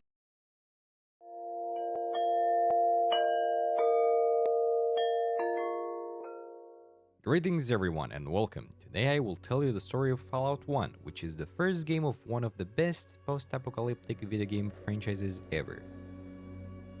Fallout, a post-nuclear role-playing game, or Fallout for short, is a role-playing game developed by Interplay Entertainment and its division Dragonplay, later called Black Isle Studios. The game was self-published on September 30, 1997. The three main characteristics of the game are a post-apocalyptic environment and story, tactical gameplay, and last but not least, the role-playing interaction. Now that we have an overview of the game, let's go deeper. The gameplay, and more specifically the combat of the game, is turn-based, which means we must be very wise with the approach we take and make use of any tactics that we can to win the fights against the dangers of the wasteland. Our character can be anything we want, from a charismatic rogue to a deadly sniper to a brute who's more brawn than brains, all based on the attributes we pick during character creation. Sounds good? That's barely scratching the surface. Imagination is the limit. Fallout uses a character creation system called Special. Special is an acronym of Strength, Perception, Endurance, Charisma, Intelligence, Agility, and Luck. These are the 7 primary attributes of every character in the game. They are used to determine the skills and perks of the given character. There are 18 different skills in the game, and those are ranked from 0% to 200%. Every time the player gains a new level, they will be awarded skill points to be used to improve their skills with, equal to 5 points plus twice your intelligence. The player may choose to tag 3 of the 18 skills. A tag skill will improve at twice the normal rate. Now let's get a bit into the skills. There are 6 combat skills, and those are small guns, big guns, energy weapons, unarmed, melee weapons, and throwing. There are also 8 active skills, which are first aid, doctor, sneak, lockpick, steal, traps, science, and repair. Also, the last but not the least important are the 4 passive skills, which are speech, barter, gambling, and outdoorsman. I won't get into detail about skills since the names are quite self-explanatory. I will let you discover what each one of those does, but if you have any questions, please do not hesitate to ask me in the comments below. Leveling up isn't the only way to raise your skill levels. Books found throughout the game could provide a permanent boost to certain skills. However, after you reach a certain level, this will no longer be effective. That is when skill trainers come into play. How high skills can be developed is also related to the intelligence attribute of our character. For example, a character with a low intelligence won't be able to increase their science skill as high as a character with high intelligence. Some skills can also be improved while having certain items equipped. For example, equipping lockpicks would improve lockpicking skills. Chems can also temporarily boost the player's character skills. However, they often have adverse effects such as addiction and withdrawal. As skills grow high in rating, they begin to cost more skill points to increase. Besides the skills that I mentioned before, there are also traits. Traits modify different aspects of gameplay, including but not limited to primary attributes, skills, and derived statistics. I mentioned the first already, so let's talk a bit about the derived statistics. The derived statistics are attributes that are directly based on a primary statistic but may also be altered independently. For example, by perks and traits. For example, the care weight derived statistic is directly based on strength, but can be lowered by the small frame trait or increased by the strong back perk. So there are a lot of possibilities, and as I said before, imagination is our only limit in this game when it comes to character building. Traits always have both positive and negative results depending on the choices. For example, with the good nature trait, you gain a plus 15% bonus to first aid, doctor, speech, and barter skills, but you will also get a minus 10% modifier to the starting combat skills, which are a lot. Small guns, big guns, energy weapons, unarmed, melee weapons, and throwing. This is only a one-time bonus though.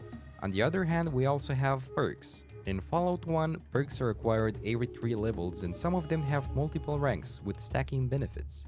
It is possible to obtain perks that the player character doesn't qualify for by the use of chems.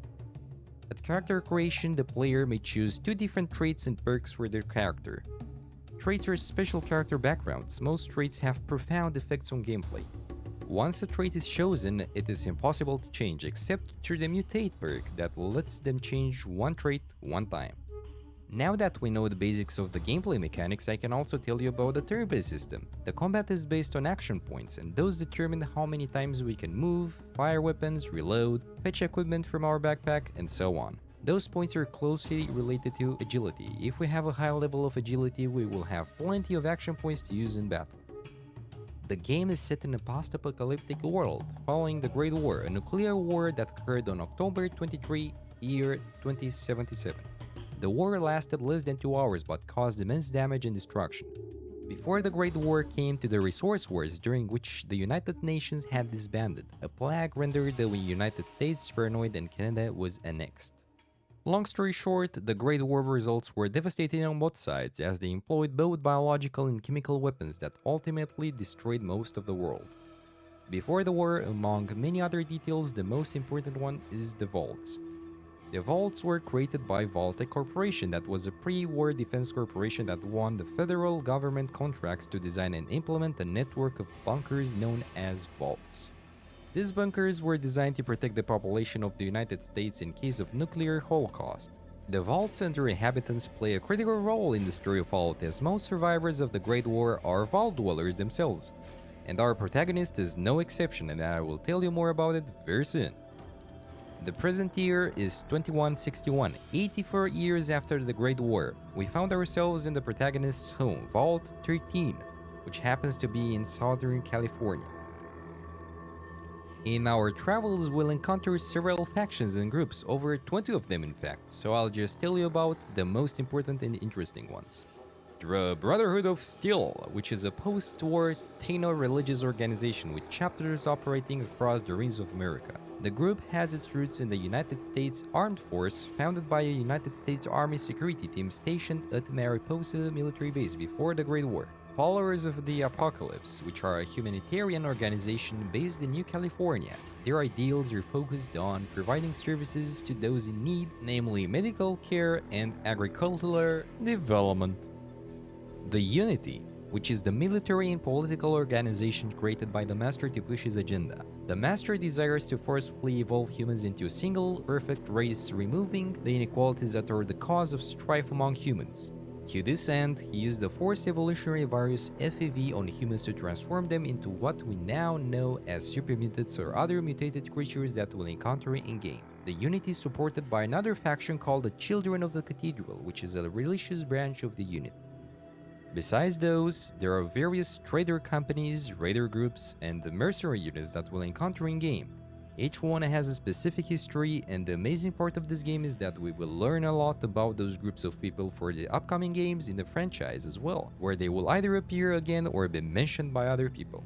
Besides Vault 13, there are various other locations that we will explore through the post-nuclear lands of Southern California. Imagine that we can explore other vaults like Vault 15 or the big post-nuclear desert, which will lead us to the towns of Shady Sands, Junktown, and not only those. We will also be able to travel to the main training city, the hub, and other peculiar places like the Cathedral, the Glow, Mariposa military base, and many others.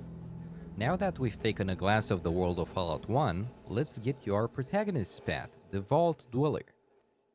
The Vault Dweller was one of the hundreds of inhabitants of Vault 13, and their journey began when the water purification chip that the Vault relied on to create fresh water broke down.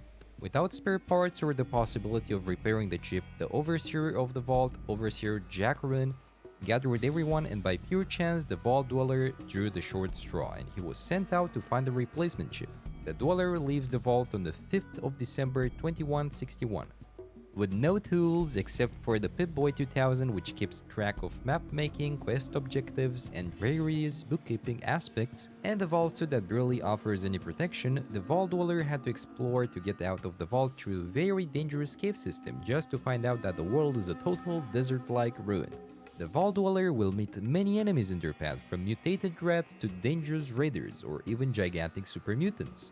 But that doesn't stop him from reaching his goal, the water chip. Depending on how we explore the areas in game, we can either find the small settlement of Shady Sands or even Vault 15 or the Raiders camp. The important place is Shady Sands, where we will meet some possible allies that will help us in the quest of finding the functional water chip. Throughout the game, we are also stressed by a time limit. If we don't find the chip within 500 days, we will get a bad ending.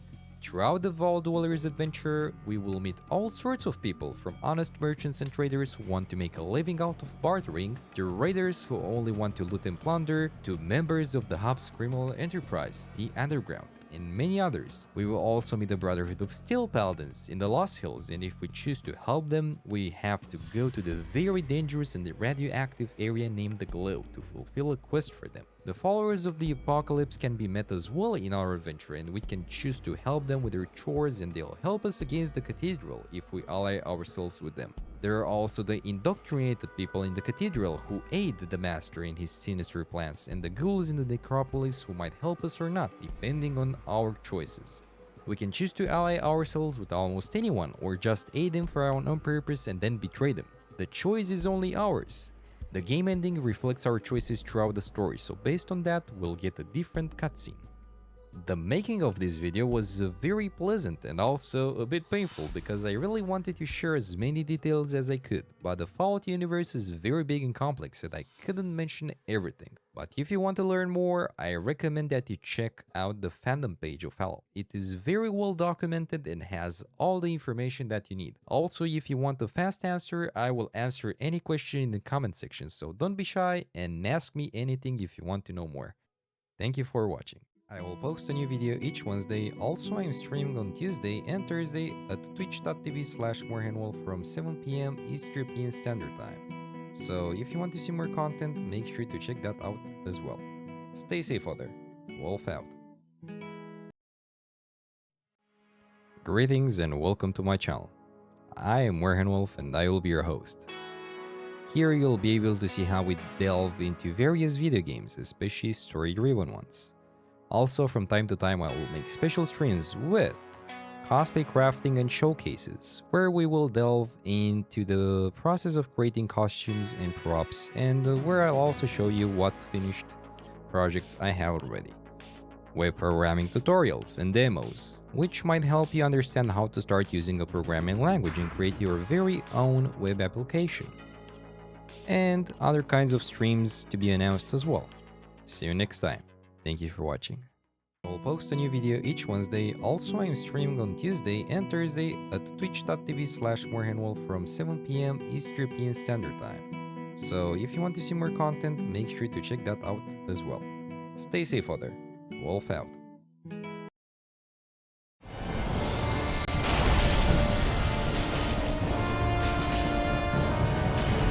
Come on. Yes. He went in with 200 on death counter.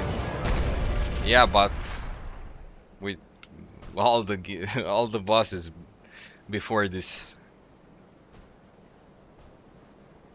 Not sure how many deaths I had in Dark Souls 1 though. I think I had a lot of deaths in Dark Souls 1. Since let's make it 300. Not today, I hope. Okay. So I have everything.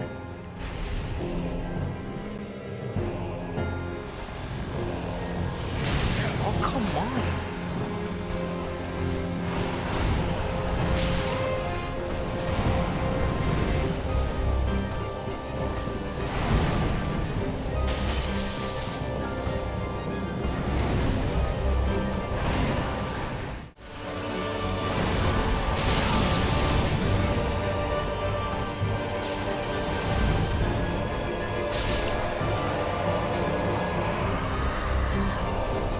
Fuck you! Fucking shit. Good appetite, and thanks a lot for joining me, and for the host. I really appreciate it. You're so kind.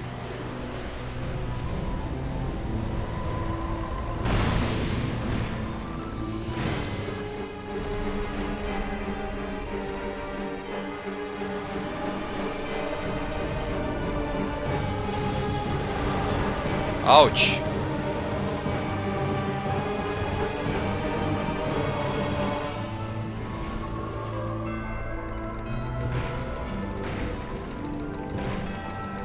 Okay. Okay.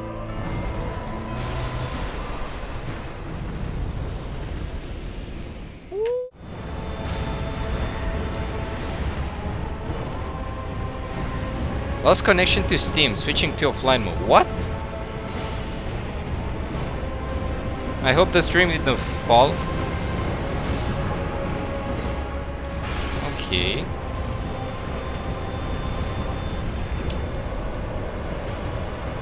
No! Okay. Nor that it can happen.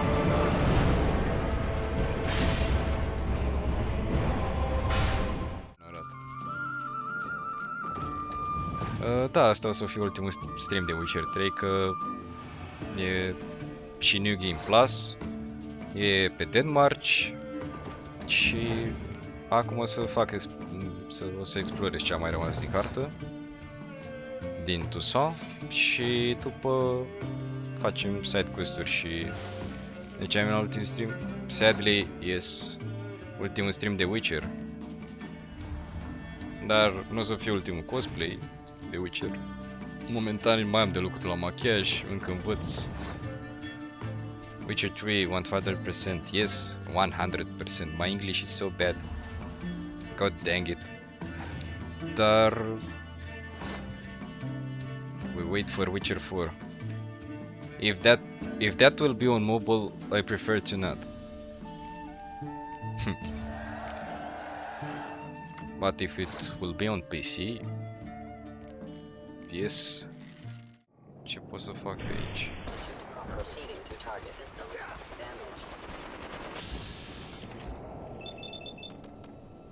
Nu, o să fac asta și asta și asta.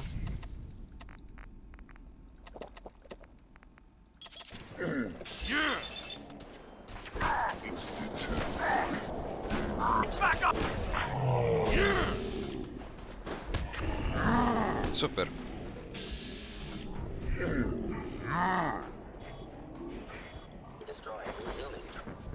Și acum mai bag un jet.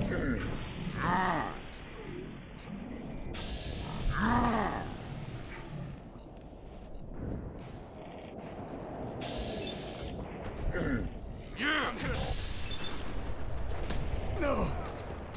Please. That's the face and pose of someone about no. That's the face of disappointment.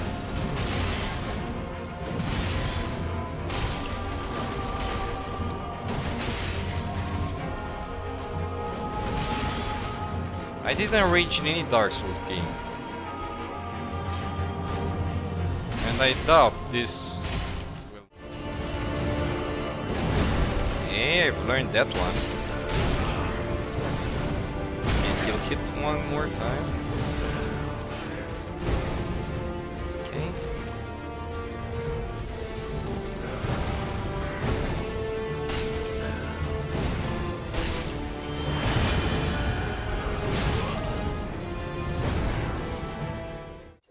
Ăla, hai.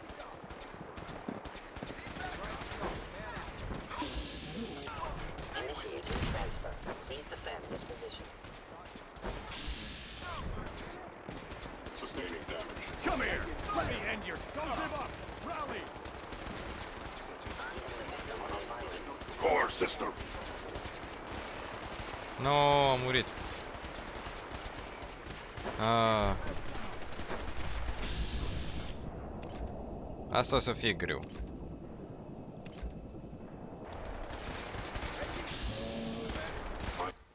Hai să vedem ce pot să fac și eu aici. Asta e că eu sunt detectat.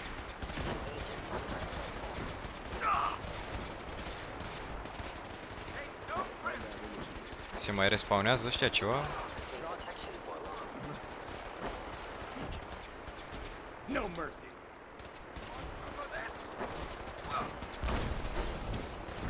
Ah, super.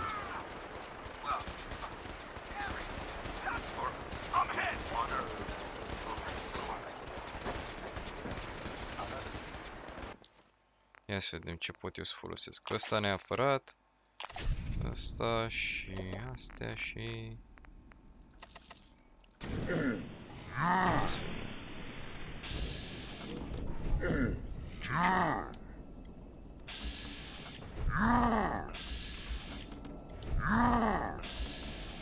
Yeah.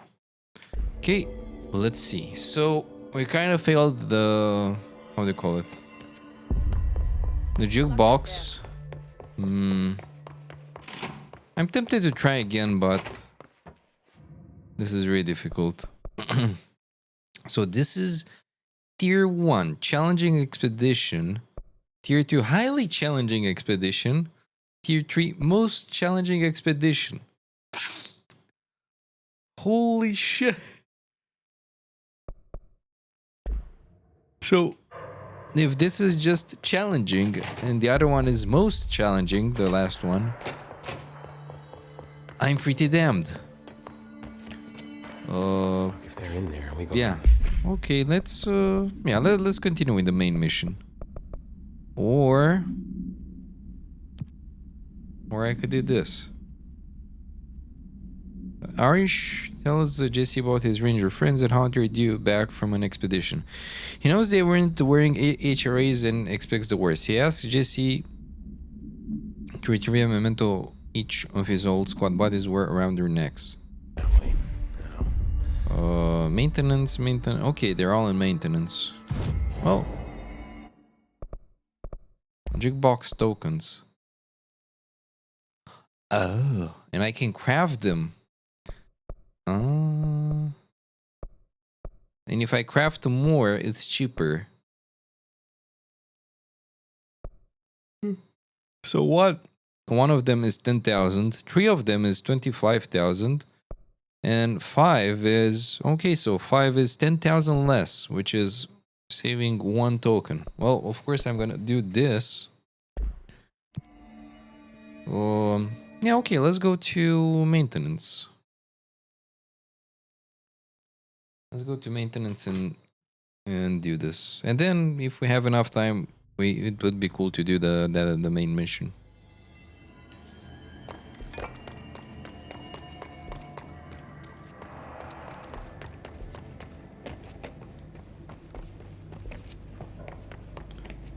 Okay, time to do this. Oh! Yeah, I couldn't go here.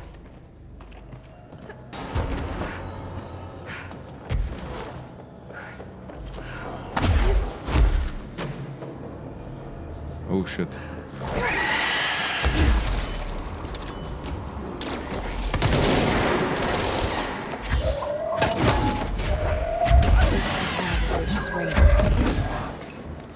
I should find the others.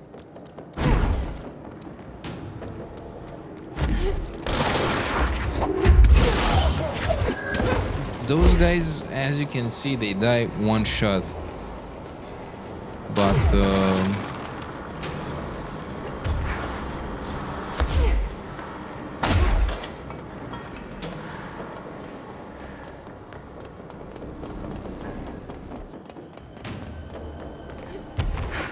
the ones from the challenge, holy damn, no.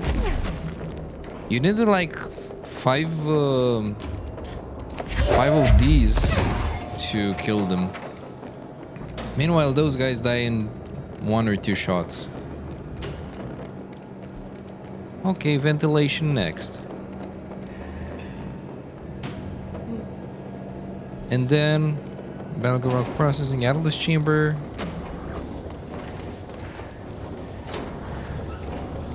Let's go. Let's go.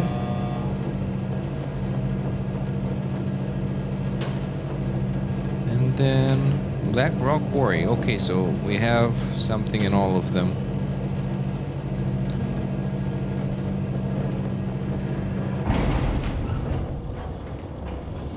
Power plant.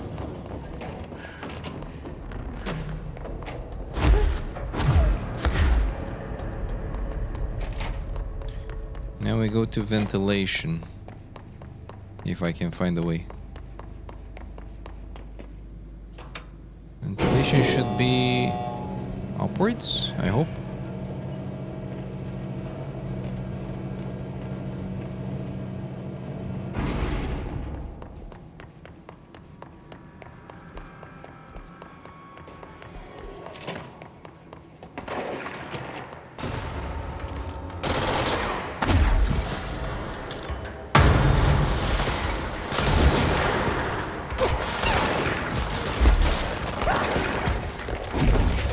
Oh my god, 2 healing. 2 of them.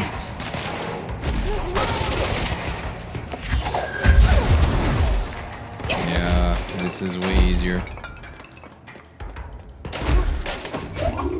There he is. Cho. Another pouch for Arish. Jukebox token. Ooh. Okay, okay. This is going well compared to the challenges.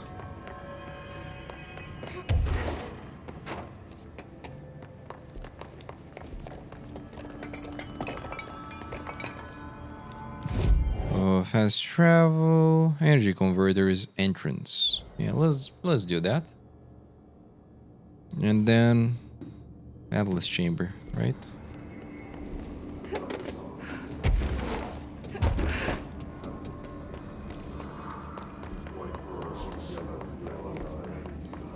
I think this is good.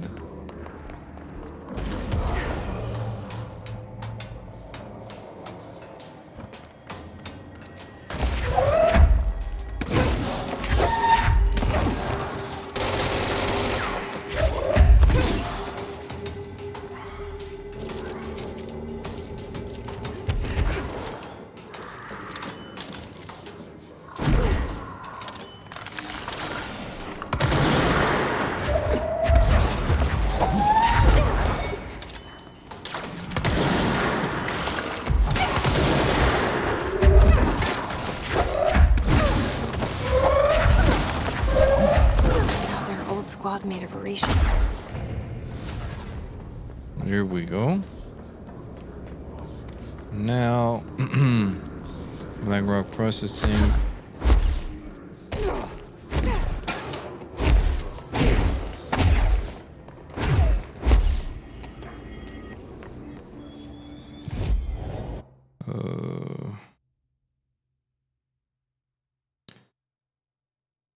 I think we can go to the core. Oh, Atlas chamber. Yes. And then the quarry, I guess. There we go. Guy.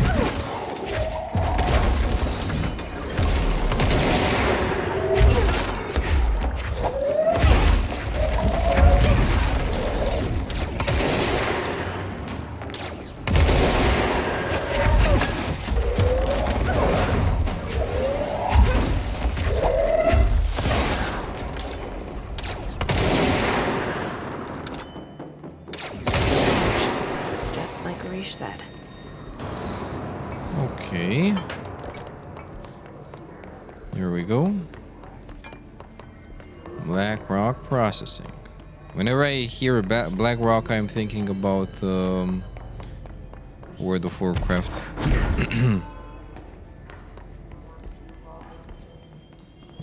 Through here, I think it is. Yes.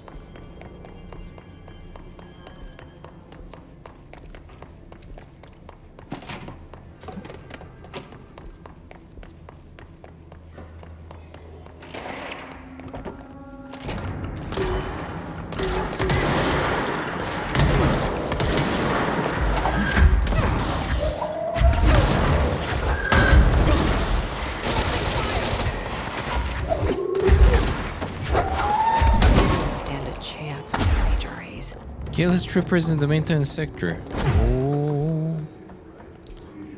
Nice. We unlocked that as well. Okay. Blackrock Quarry.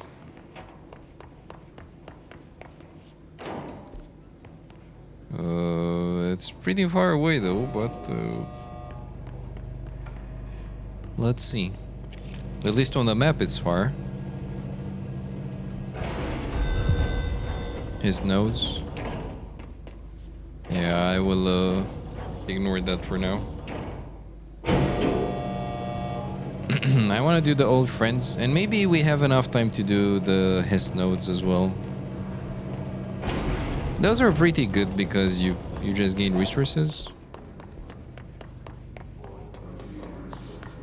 Blackrock Quarry. Ah, okay. I think I know how we get there. Fair enough. Okay, let's go the slow way.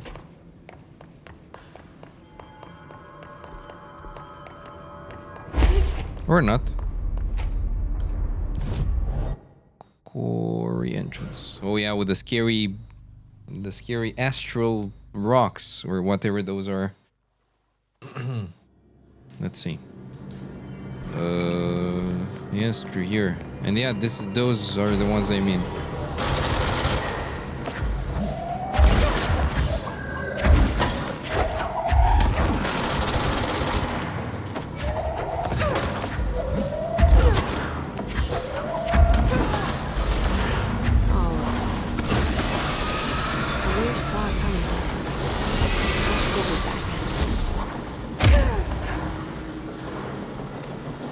Okay. We did it. Board countermeasures. Hey, we did it. Complete 5 board countermeasures. Measures. Okay. Kill his troopers in the research sector. Kill enemies in the executive sector.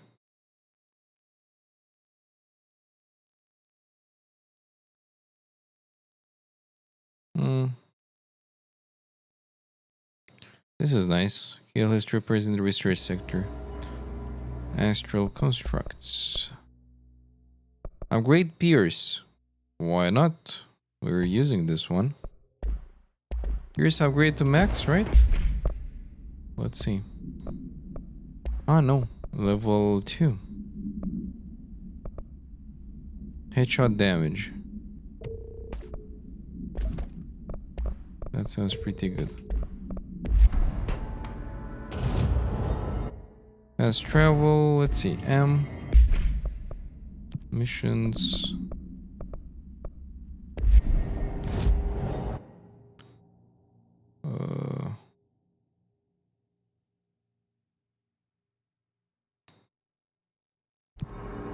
Wait, don't tell me it's in containment. Go to Transit Corridor North. We can't go there?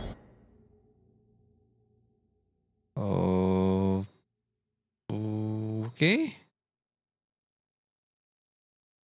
Transit Corridor North.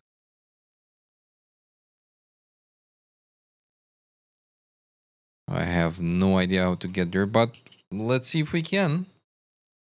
And if we can get there, we can also do the other mission.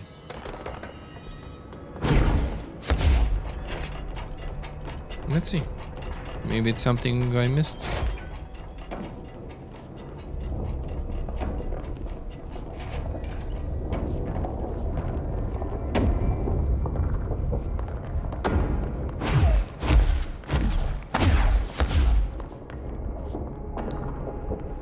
Yeah, so it's from security somewhere.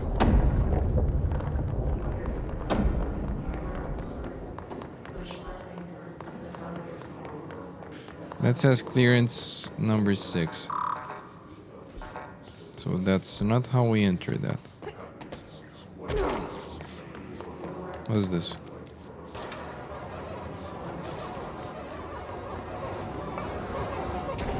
Oh, the doors have opened. Okay. And from here, maybe... Oh.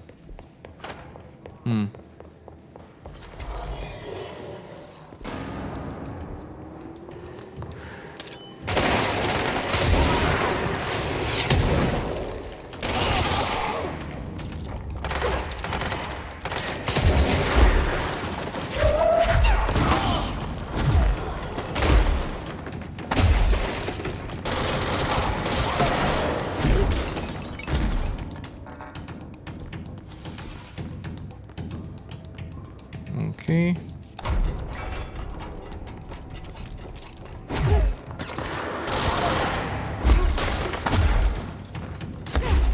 No.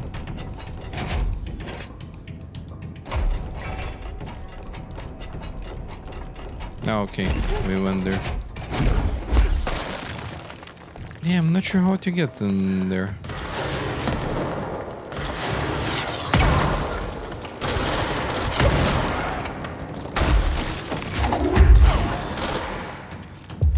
Oh, we have a lot of range with that one.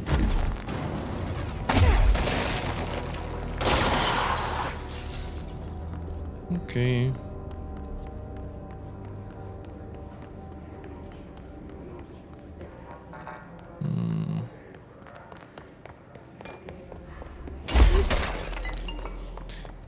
Yeah, I don't know how to get in Transit Corridor North. I'm not sure if even can get there.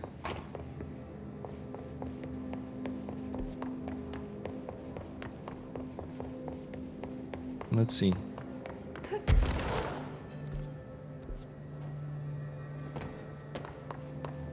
Security in Panopticon. Okay. Oop, my bad. We went through there. Panopticon Logistics. Prime Transit Corridor. Okay. Transit Corridor Prime Candidate Program. Yeah, we cannot go there yet. Fair enough. Well, let's go to Arish. And yeah, I guess I'm gonna build that mission, sadly.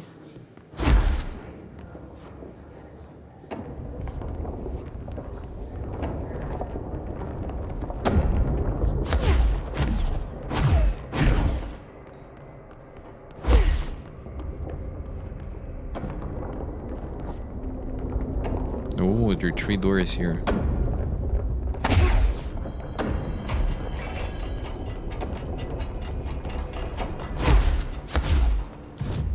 Okay, fast travel to Central Executive.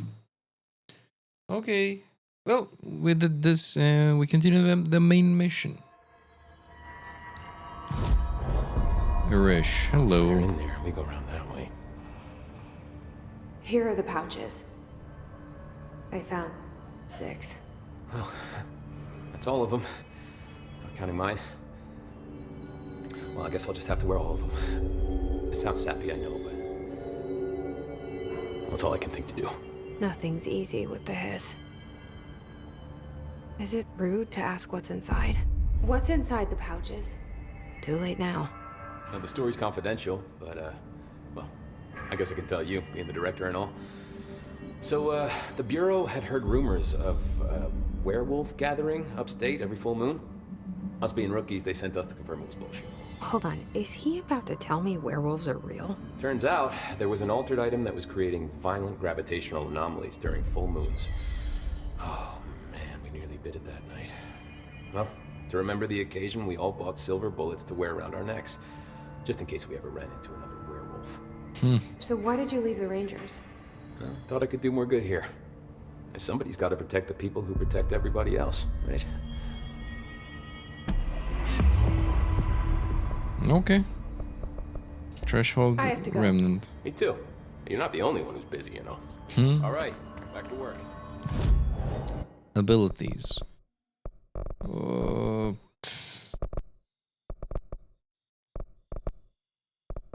I don't know. So we have full energy, melee damage. I'm not sure what this means. So let me search a bit. Melee damage. Control. I don't understand.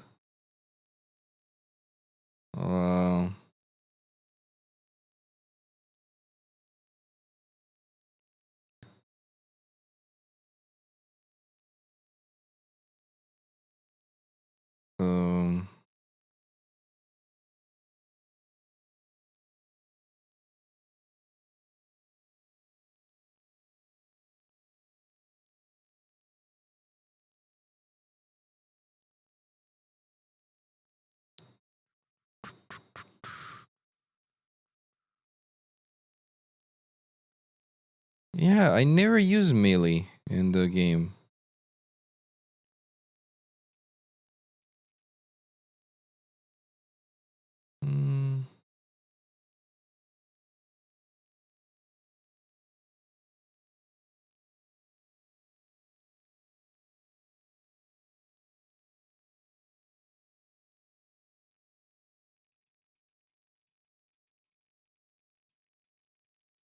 Yeah, let's see. I never used that.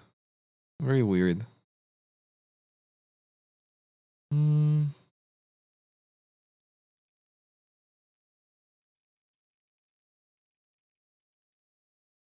Let's see. Do we find something where... Okay, okay.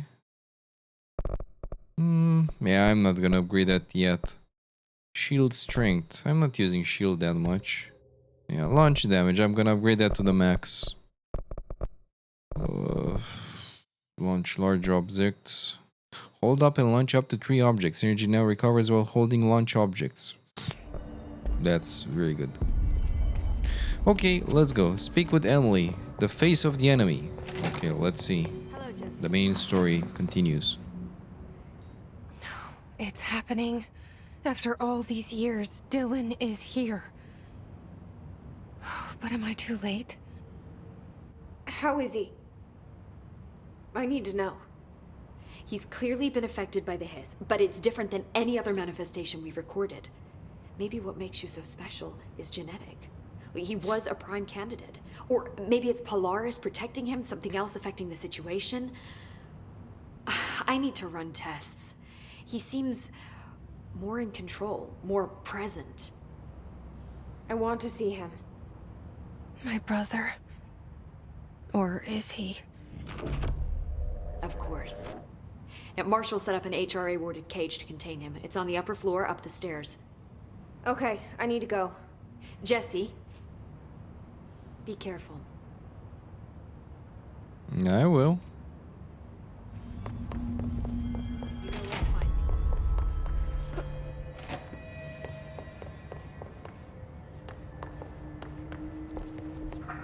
On the upper level. Upper level. Upper level being what? Should I take the elevator? Oh, Mihai, welcome, my friend. How are you doing today? Hello. Oh. There he is, our brother. You are a worm through time. Jesse's brother. Home distorts you. Happiness comes. White pearls, but yellow and red in the eye. Through a mirror inverted is made right. Leave your insides by the door. Push the fingers through the surface into the wet. You've always been a new you. You want this to be true. We stand around you while you dream. You can almost hear our words, but you forget. Through time. Speak with Dylan on the upper level. Ooh. Hello, Dylan. Are you okay, Dylan? Shit. That's Dylan. Can you hear me? Oh, come on, Dylan. I'm here. I found you. You've always been a new you. You want this to be true. Do you know who I am? Oh, you know me. Say it. You are Dylan Faden's sister. He's talking in the third person. Always a good sign. Do you know who you are? Not Dylan. Trench and Darling made sure of that. I'm P6. P6. But I'm better now. The hiss made me better. Push the fingers through the surface into the wet. You've always been the new you. You want this Can you to stop be that? true. Please. Not exactly the reunion I'd hoped for. It feels good to say those words. I want to say them. They sound good. They make me feel good. Don't you want to say them too? No. Fuck off, no. You need to help me get this thing out of his head. If he is still in there, if there is anything left, you have to help me. You came in through the hole in you. We let you in. You've always been here. The only true. A copy of a copy of a copy of a copy. Stop it! Orangefield. Shit. Shit. He can see you. This is not safe. We found Polaris together with my sister when we were very small, in Ordinary, in the desert, through the door opened up by the slide projector. but she didn't help when Trench took me away. She didn't give me any powers. All the powers are my own powers. She didn't help when they locked me up for years. After the song time for applause, we build you till nothing remains. The air cracks and the truth will emerge out of you. You are home. Holy damn. The Bureau brought the slide projector back here with me. And the Bureau did what the Bureau does. They used it. And they found... They opened the door up to the hiss. Oh, That's the only shit. thing I can thank them for. There. There it is. We stopped the Altered World event in Ordinary when we shut down the slide projector. And now the projector's here. An earworm is a tune you can't stop humming in a dream. Baby, baby, baby, yeah. Just plastic. So safe. Nothing to worry about. Funny. I welcomed the hiss. I let it in. To get rid of her. The hiss set me free. Polaris is using you. The Bureau is using you. You are a puppet.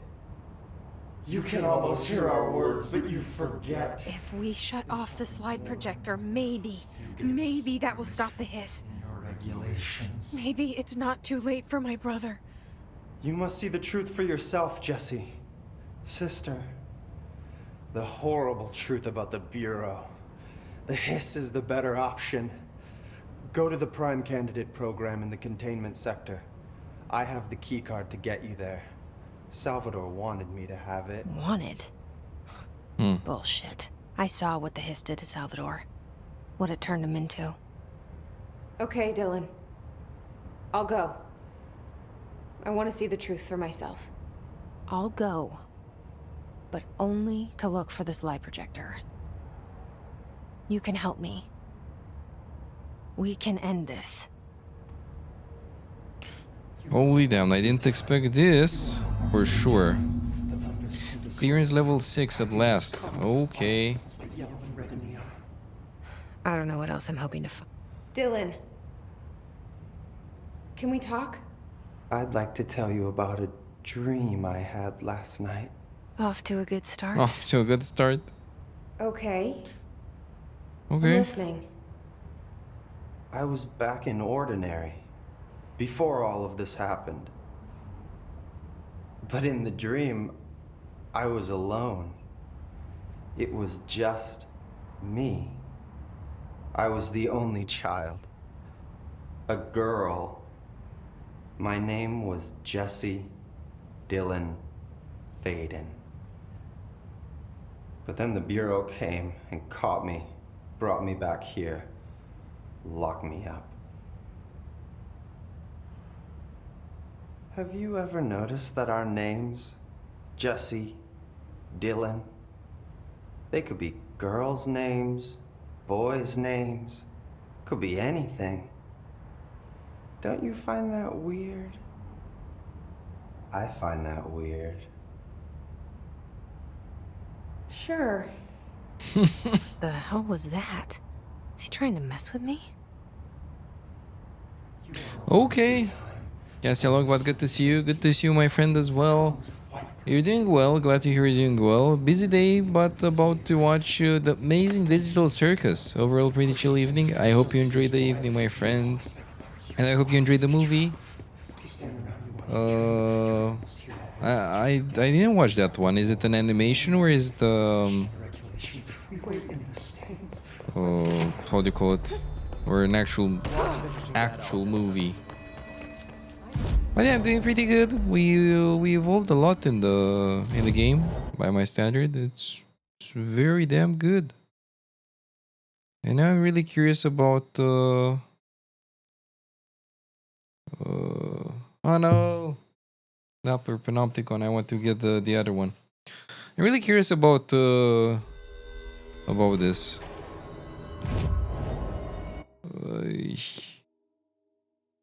Panopticon, yes. So yeah, it goes very well. Thank you for asking.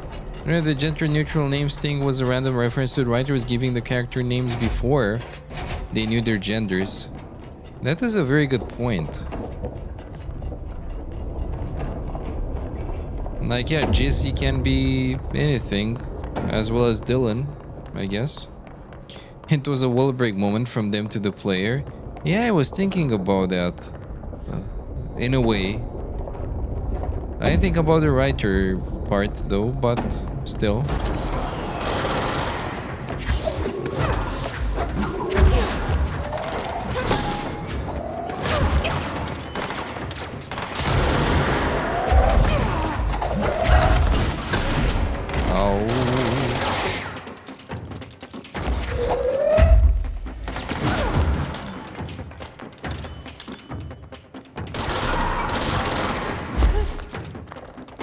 At last.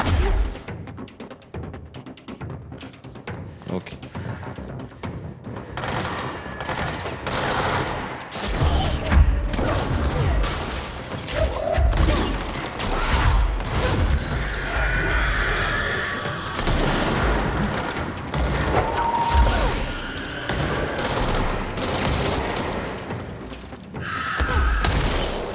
Now we're talking.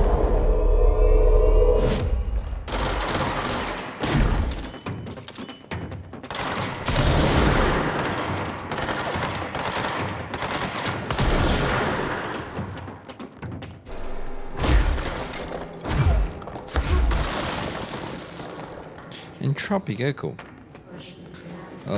Animated series on YouTube, but the last episode will be in the cinemas as movie too. We're going through the first episode, so she's up to date. So I heard of the game and played about an hour. The story quite interesting, but the visuals kind of mess with your eyes a bit too hard. Oh yeah, I understand why. I can understand why. Oh no. And especially if they're too fast or flashy or whatever. Mirror supplement. Ooh. Prime candidate program. Okay, let's take a bit of time and let's read. She was admitted to a mental ward for emotional instability soon after relocating to Illinois with her family in 1914. The item only appears on record again in 2006 when the Bureau investigated sudden rise of disappearances in Illinois. Agents found the item hanging in the local library. They continued quickly through the missing people of the town were never recovered.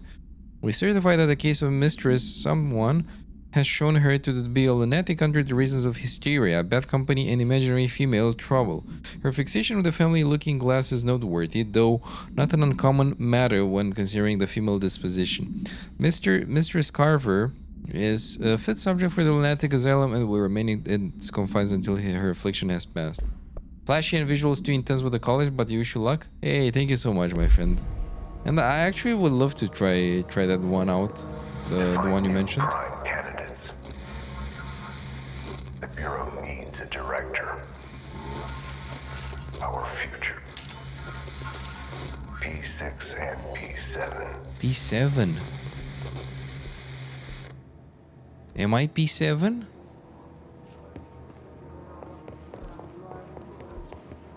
First of all, I'm curious if I can do this.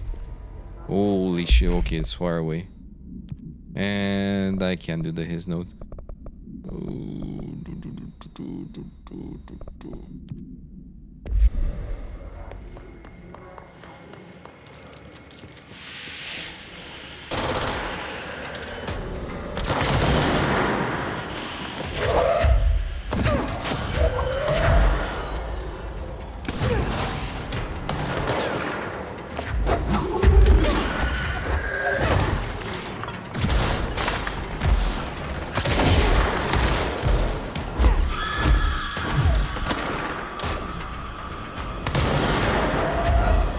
Healing. There we go. The one you mentioned, you can't recall that one.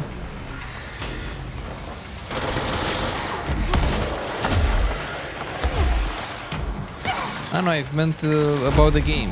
You mentioned that the... Wait, let me read it again. The Amazing Digital Circus has a game as well as an animated show. That was my question.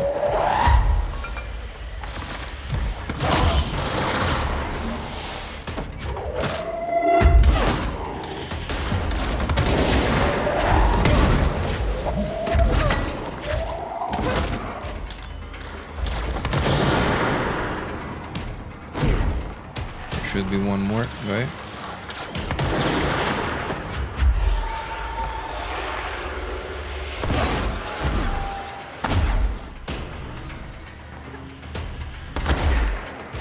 Oh, you got some good stuff.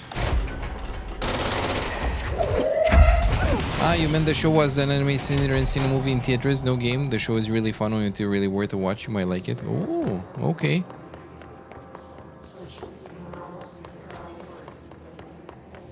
Ah, you meant about this game. You mean Control? Or what game were you talking about? I'm sorry, I think I missed something out. But yeah, if you mean Control, yeah, it is indeed like that. I got used to it, but I can see why it can be visually unappealing.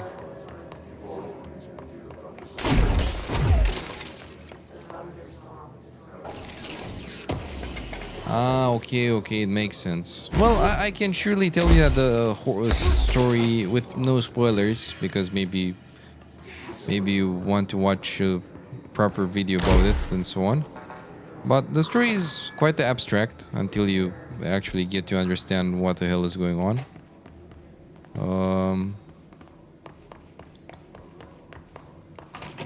Like, I understand a bit more now, but I still have many questions.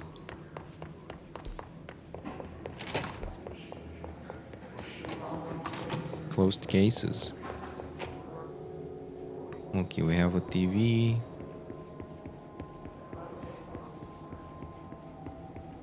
Okay, another puppet show.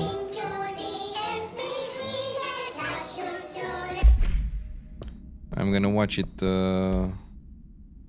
here. After North Moore stepped down, I doubled every effort to find new prime candidates. There was no one. No one but me. Oops, my bad. That wasn't good enough. I pushed hard. I never wanted the Bureau to end up in that situation again. The Bureau needs a director. Always. When my time reaches an end, I want more options on the table. P1 through P5 were all false leads, dead ends, and disappointments. Then take care, my friend, and enjoy the evening. He fell into our arms. No parents, they're gone. Casualties of an AWE. And we will, yes. The boy has exceptional talent. The oldest house will be his home. We'll build him from the ground up. He'll be trained and taken care of. Darling can be in charge of this project. I can't. I'll stay away. I will not fail the boy like I failed my own family. My daughter and my wife. We weren't careful enough back then. Something came home with me. I took work home. My Susanna got sick. When I realized my mistake, I wanted to bring her here for Darling to do what he could. Kate flat out refused. Civilian doctors treated our daughter, but they didn't have a clue. She died. Kate left me. Same old story. That was a long time ago. The Bureau is all I have now. I think the voice actor is the one of Max Payne as well. There are two. P6 and for P7. Trench. We're spoiled for choice. This guy has the voice of Solid Snake, but the appearance of the Smoker from X-Files. Let's see. I'm actually curious. Trench control voice actor.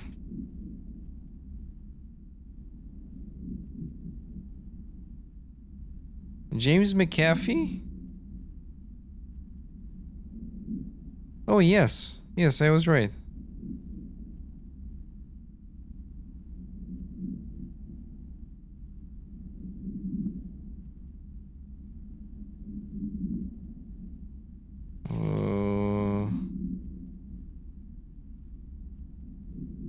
Let's see. Yeah, he voiced Max Payne as well. Nice. Okay, let's watch this cringe show. I love it.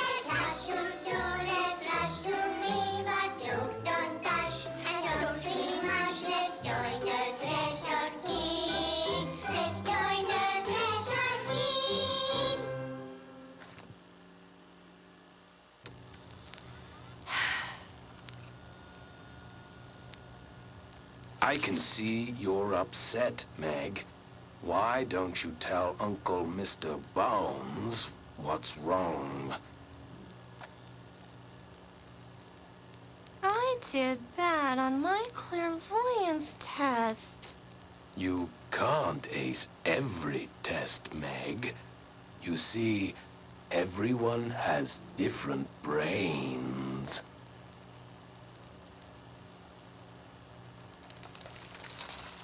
Some brains can talk to each other. We call this ESP. ESP? Some brains can lift objects, like a baseball. Talk about a fly ball, eh, Meg? No interruptions! So who cares if you fail your clairvoyance test? Maybe your brain can throw baseballs, or talk to dead people, or make friends blind. Once we know what your brains can do, we'll know what job to give you.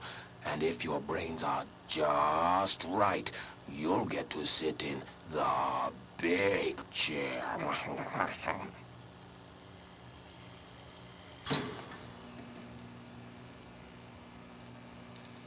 What the hell is this cheap ass chair? What if I don't want the big chair? What if I don't want the big chair? Everyone wants the big chair, Meg! That's why we're all here. Use those brains to listen for once, or the only chair you'll get in. That's Marcus from IKEA. Welcome, Sir Bogu. How are you doing, my friend? And welcome to the stream. Let me give you a shout out. Please check out Mr. Bogu, he's really cool. And everything else you'll find on his cool channel. Oh my god, that scared the hell out of me. Brightfall summary. Let's see. How are you doing, my friend? Did you manage to finish painting the banner holder? Yeah, the banner horseman. I don't know how to call it. I forgot the name. No, holy damn! That I guess you either took a pause from it or it's just really tedious. You still have no idea how to paint him? No. What are the difficulties that that make you say that? Actually, I generally am asking because oh yeah, I'm not sure if I actually you might have seen on stream, but yeah, I did a miniature, which is roughly the same size as my Space Marine miniature, which I also didn't paint yet.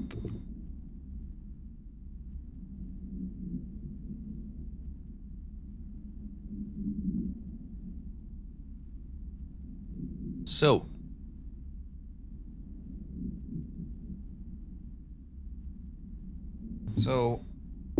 Let me show you properly. As you can see, their size is more or less the same. This is, well, of course, purchased. Looks very clean and whatever. And this model isn't made by myself. You can see the layer lines. But for a miniature of this size with an FDM printer, I'm very happy about it. Yeah, if this would make the... Oh yeah, it's a half-orc barbarian, angry, double axe. He has some, but you can't see. He has some underwear as well. But yeah, it looks good. You can't. This one doesn't have autofocus, so the only way for you to see this, it's, I think, this. If I put it closer, it's gonna look bad. But I think this is okay. And yeah, you can see at the axe I had some issues because I printed it exactly like this. I'm thinking of printing it somewhat like this. I don't know. Orientation is very important for prints, for 3D prints.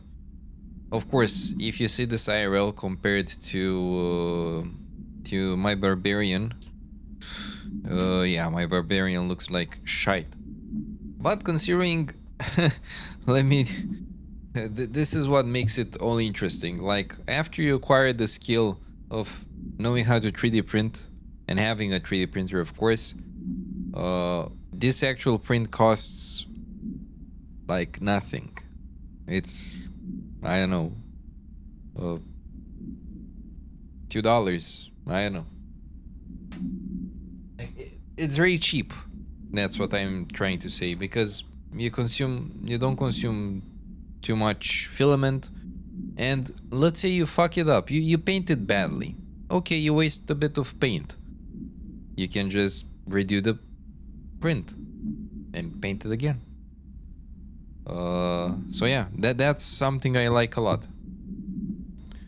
Let's see, Bright Folds. Unconfirmed threshold manifestation at Cauldron Lake. Oh.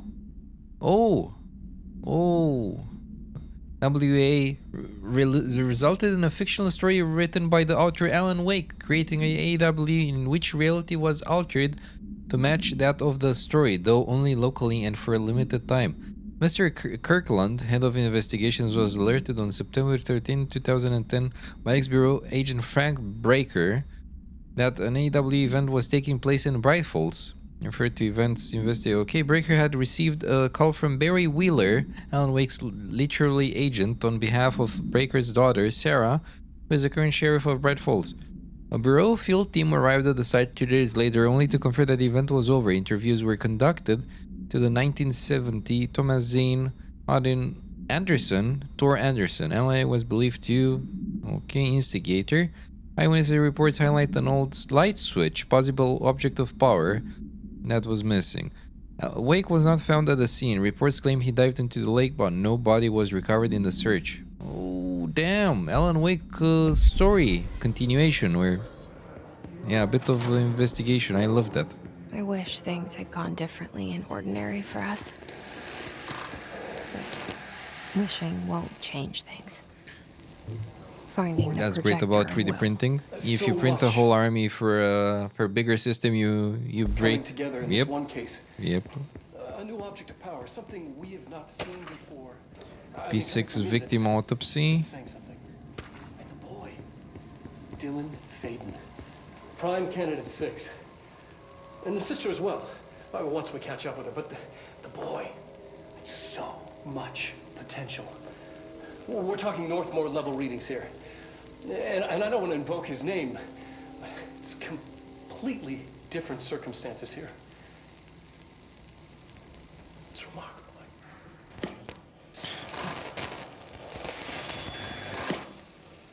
No. There was an incident. Yes.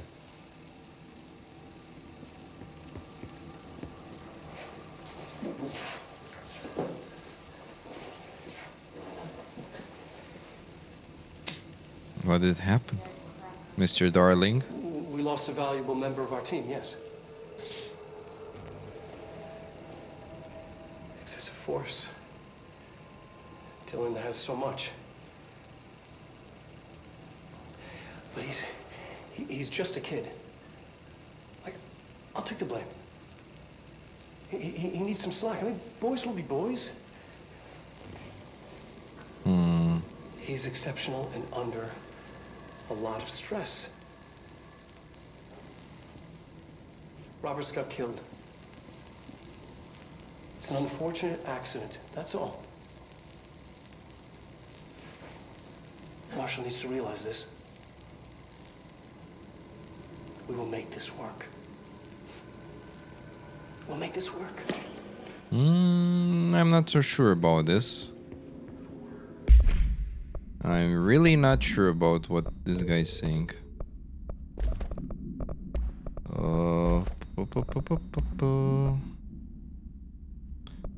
Projectile speed. Multimedia. Ordinary. Oh, we listen to that. Unread. Dylan Faden script. Transcript. You again? I thought I told you to leave me alone. Why are you showing me this? I can't do anything. Can't you see where I am? Why don't you help me get the fuck out of here? You always show me things I can't do anything about. Stop showing me here. I don't care anymore, and I don't care about you. You both left me here to rot. Fuck off, you bitch. I'll dig you out my brains if it means getting rid of you. I don't want to hear. Get a fucking message. Subject repeated the phrase fuck off numerous times before being sedated. Okay. P6 victim autopsy. Agent killed during involving code name P6. Blunt force injuries of the head and neck. The trauma of the... Okay, he got... fucked up. Okay.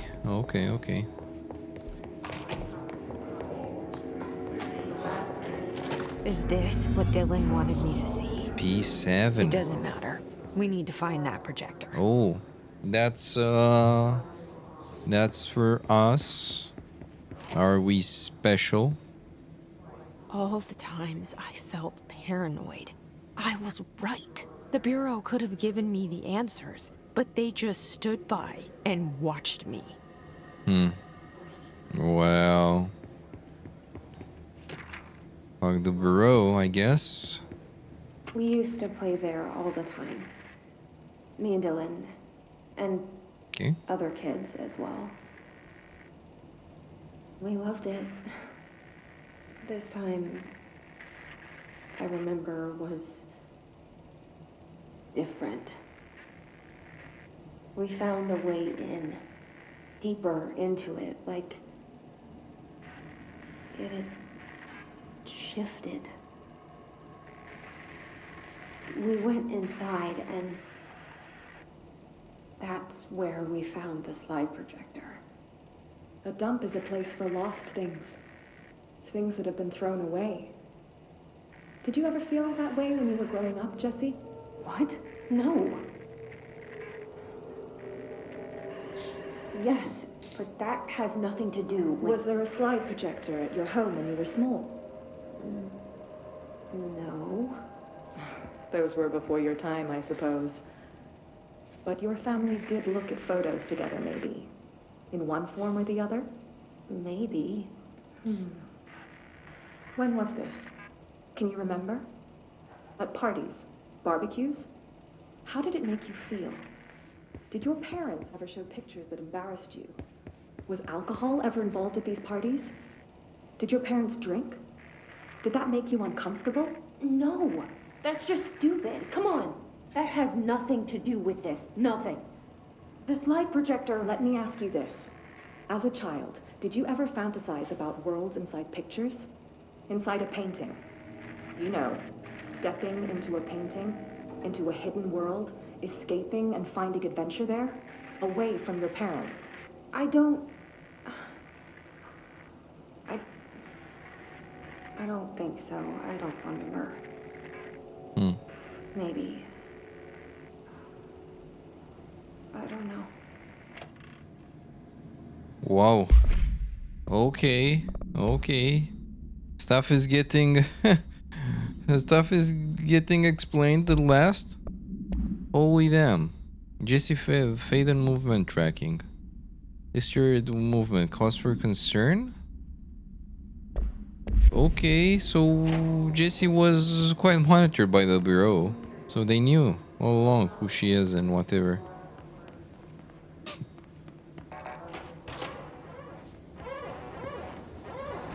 Okay. Okay, we're here. But we didn't fully explore this part.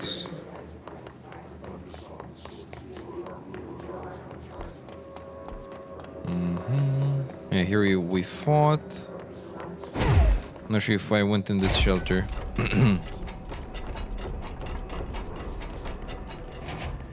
Apparently we went.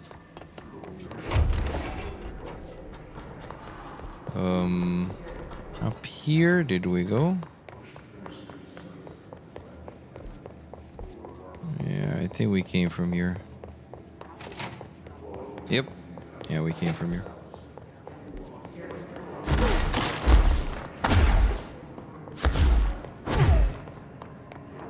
Ooh, how it looks like. Damn, look at this room. What's this? Huh? Barefalt supplement. More Alan Wake stuff. Nice.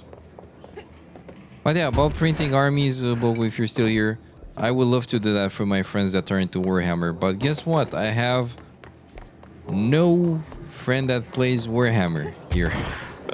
So, yep. Otherwise, yeah. Would have been nice. No, I can still do that and send them. But I studied what happened in you know what's the biggest issue here? Let's say I send something to, I don't know, Poland. I want to send something to a friend, sword, 3D printed sword from Kingdom Come Deliverance, and I saw it's 160 euros. Only the sending. That's the minimum. And I was like, that's 2 times more than how much it takes me to print it. Huh? And I was like, it's not worth it. That's the place to start looking.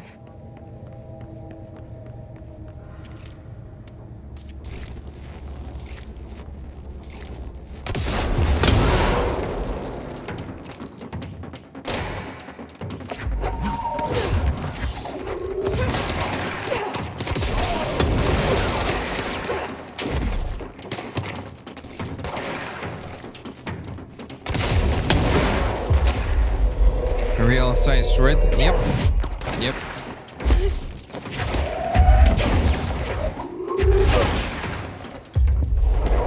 But the sword would be in in pieces, basically like a Lego, which you will assemble. Like I paint it, I do the connections, I do everything. The end user will just need to have some glue at hand if they want to glue it. And yeah. Of course, if you want to... how do you call it? If you want to have the very accurate thing... If you want to have the very accurate thing, yeah, you need... you need to do a full print to... Nice. Transit corridor. And after that, yeah. We're both prime candidates. Experiments.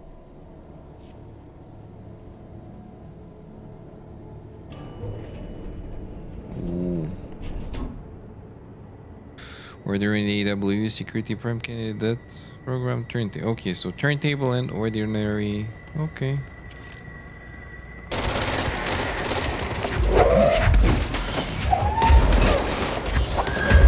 I gotta have a great stream. Thank you so much, Bogu. Wish you an amazing evening. I'm not gonna stay for too long either.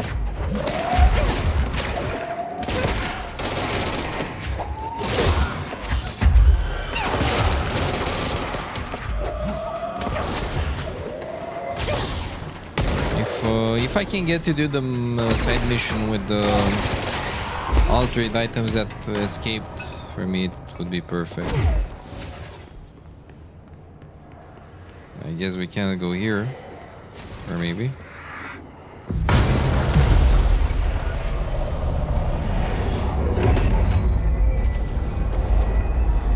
Nice. Your sending bait is also ridiculously expensive, like full canvas. Yeah, because of if they fuck up that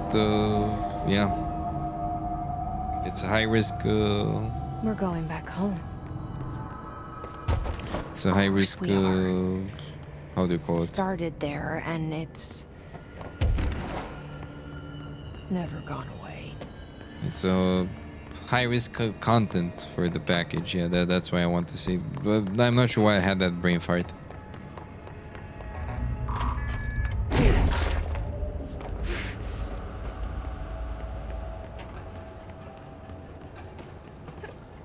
Well, I'm not getting damaged anymore because we have the mold protection.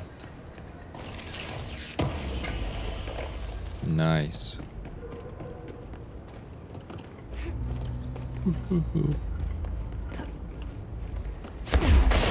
Nope. Okay. I'm very curious where this thing is. Ah, not that far.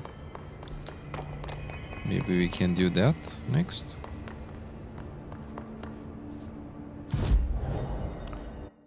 Can we upgrade something? Entropic Echo. Not bad. Not that potential. Okay. Yeah, we need that. No, we can do this level 2. And then we'll have only 2 more, right? Let's see. Load out. 1, 2, 3, 4. Yep. Looks pretty good.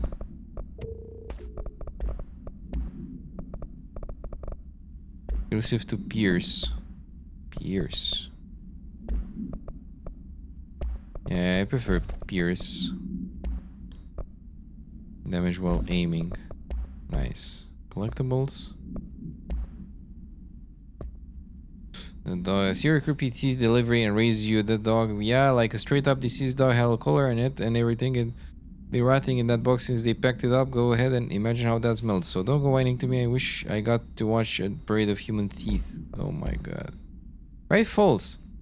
Supplement. Alice Wake, Mr. Wake's wife, was found during the Bureau investigation. She was interviewed and evaluated. She showed signs of severe mental trauma in the form of memory loss. She was later directed to treatment. It was concluded that she had been trapped in a threshold during its manifestation. Notable individuals still missing after Bright Falls event are FBI Special Agent Robert Nightingale and Dr. Emil Hardman. The Cauldron Lake Lodge. Bureau researchers believe this event was the result of a forceful perception of subjective reality stemming from Mr. Wake, overlapping on our own. Wake had been flagged as potential pro-utilitarian. See Prime Candidate Program file for more details. In 2011, a book by Clay Stewart titled Alan Wake Files was published by Roundabout Press, New York and Olympia. The agents interviewed Clay Stewart and suspected minor pro-utilitarian sensitivity. He was placed under indefinite surveillance. A monitoring station was established at Cauldron Lake to alert the Bureau of any future activity. Okay, okay. Nice. Yeah, I'm very curious if we can reach that part for the side mission. There's gotta be a way to rotate these tracks.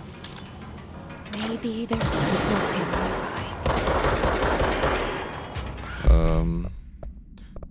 I wanted spin. Yes.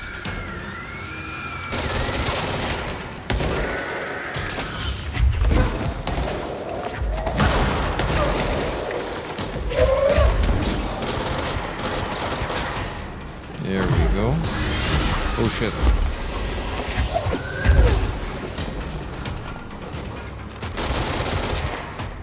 the scary thing.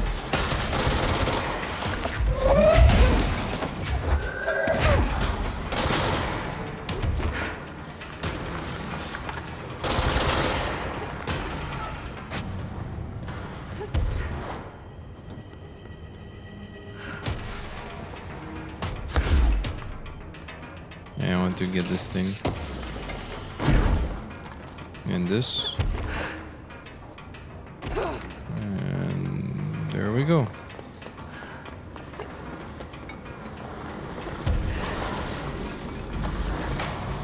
That thing is scary. No, thank you.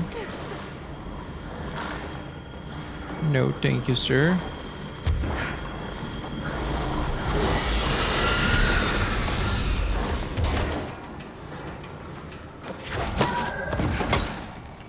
What the fuck is that?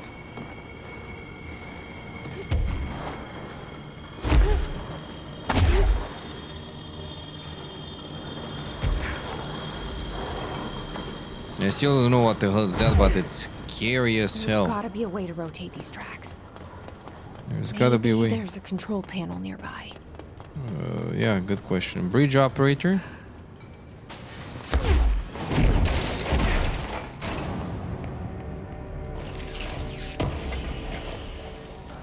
Tropic Echo.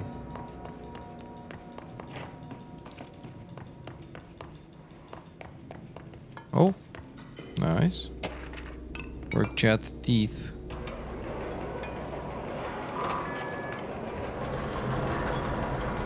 There we go. It won't rotate. Something's blocking it.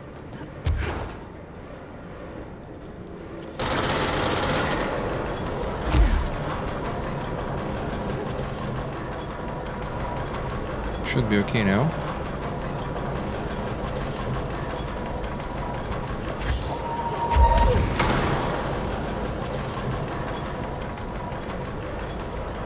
Nice.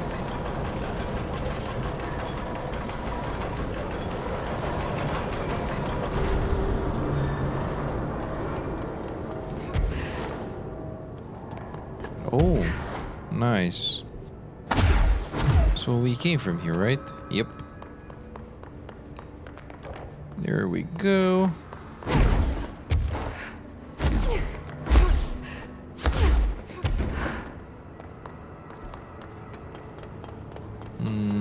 Yeah, I don't know how to reach that thing yet. Loadout.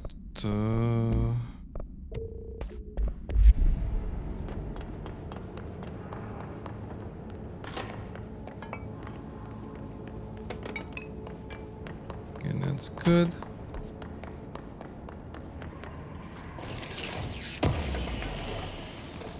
Charge blast boost.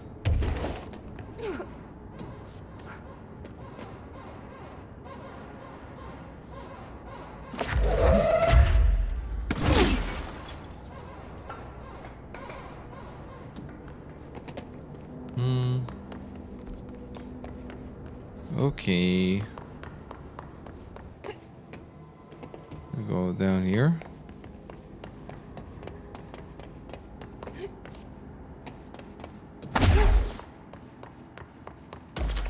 Of course.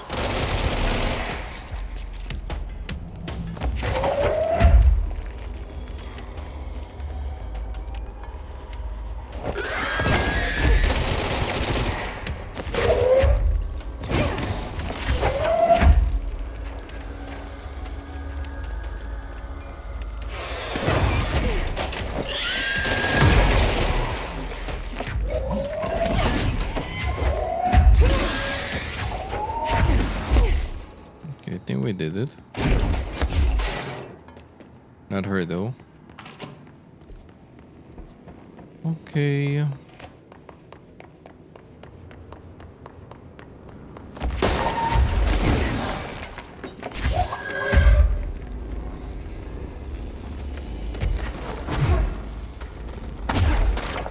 I don't know why I expected another one here. I think we're good. Oh, we need more.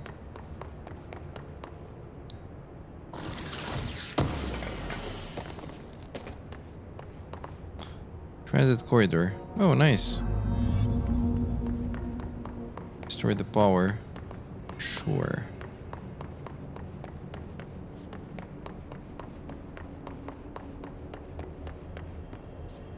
As long as I can find more of these.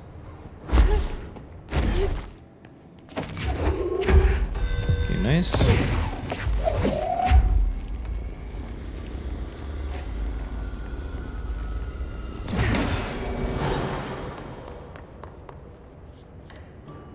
Nice.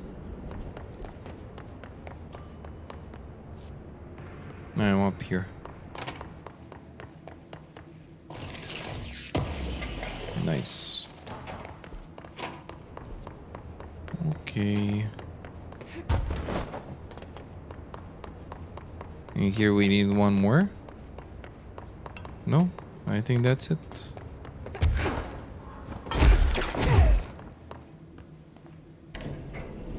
Let's go.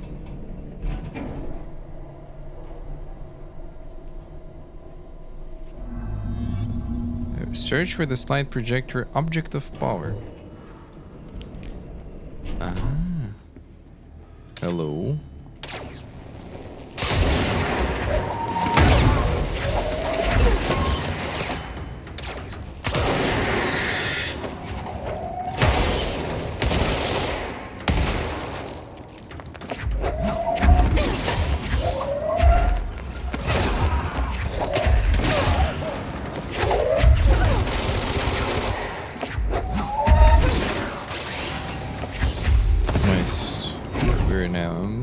Damn nice. Went pretty good. Ooh, more items, more reading.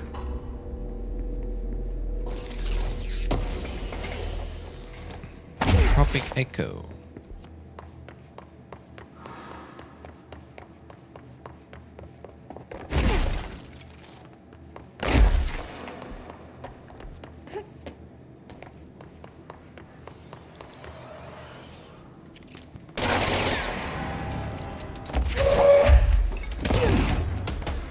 Oh.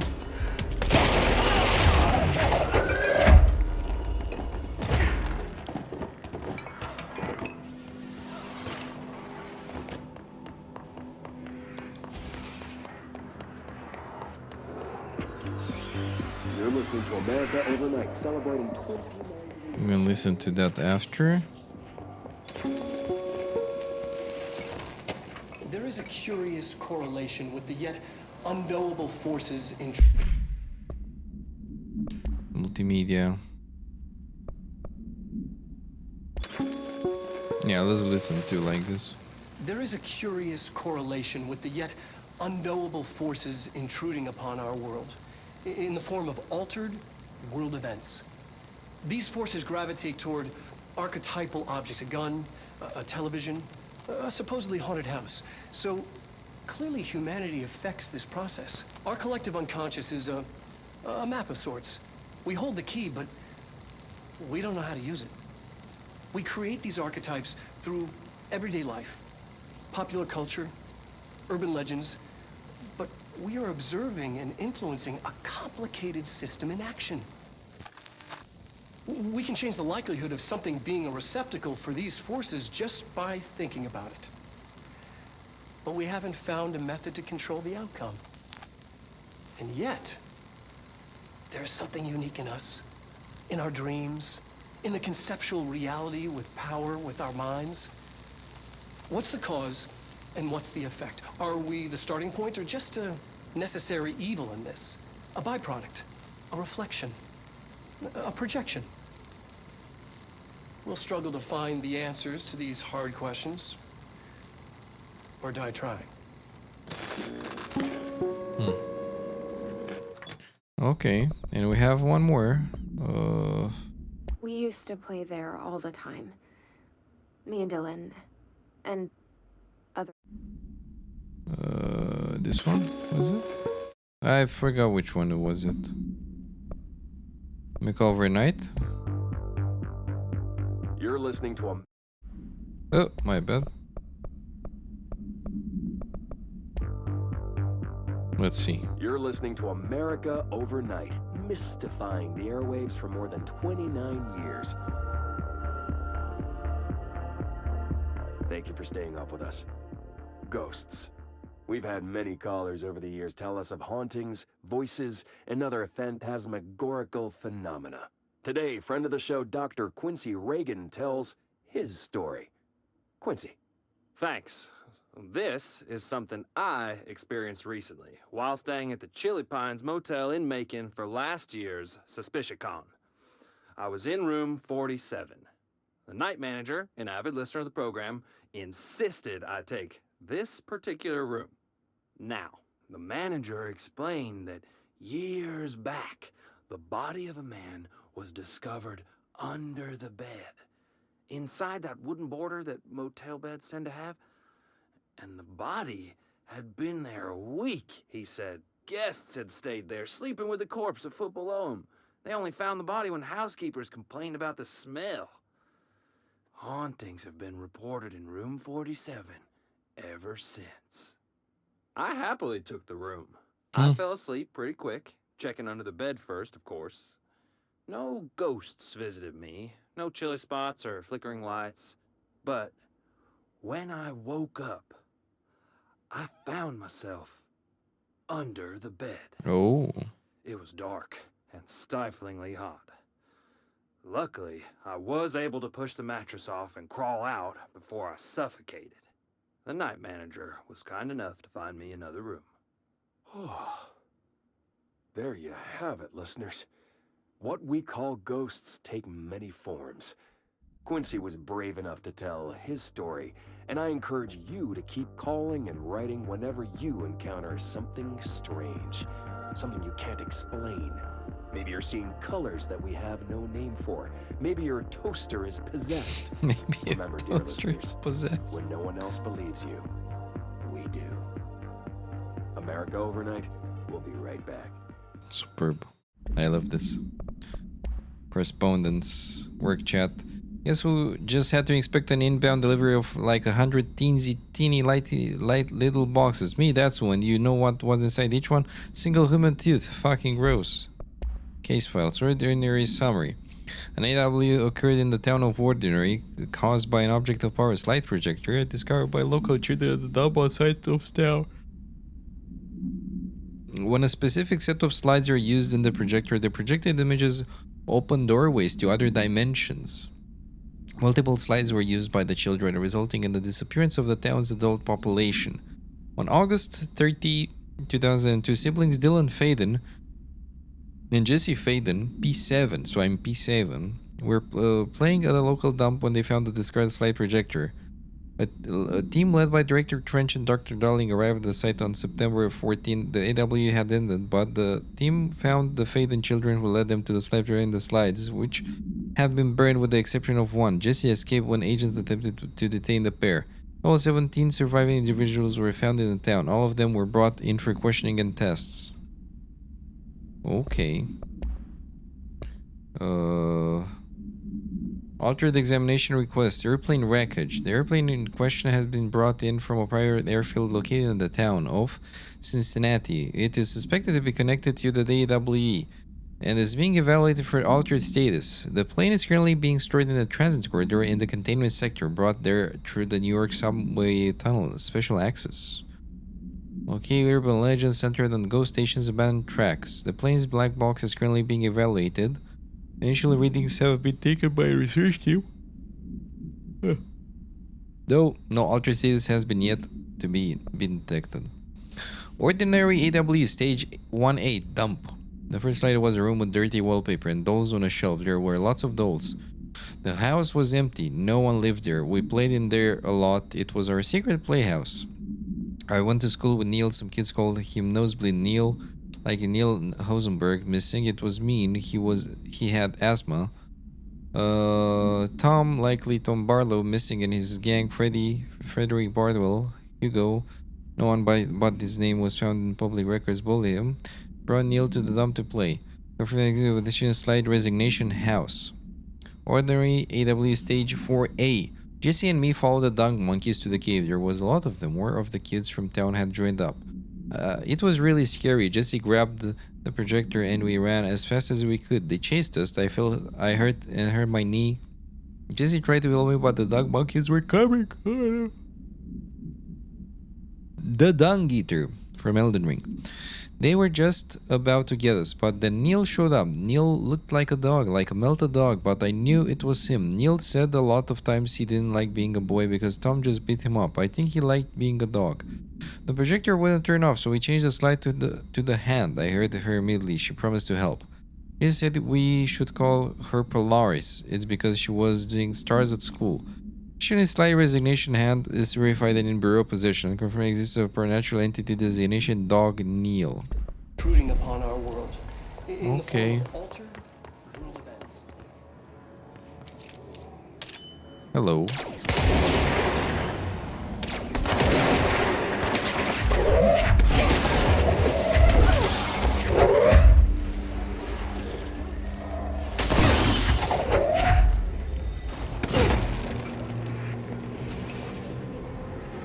Nice. Well, I think we're good now.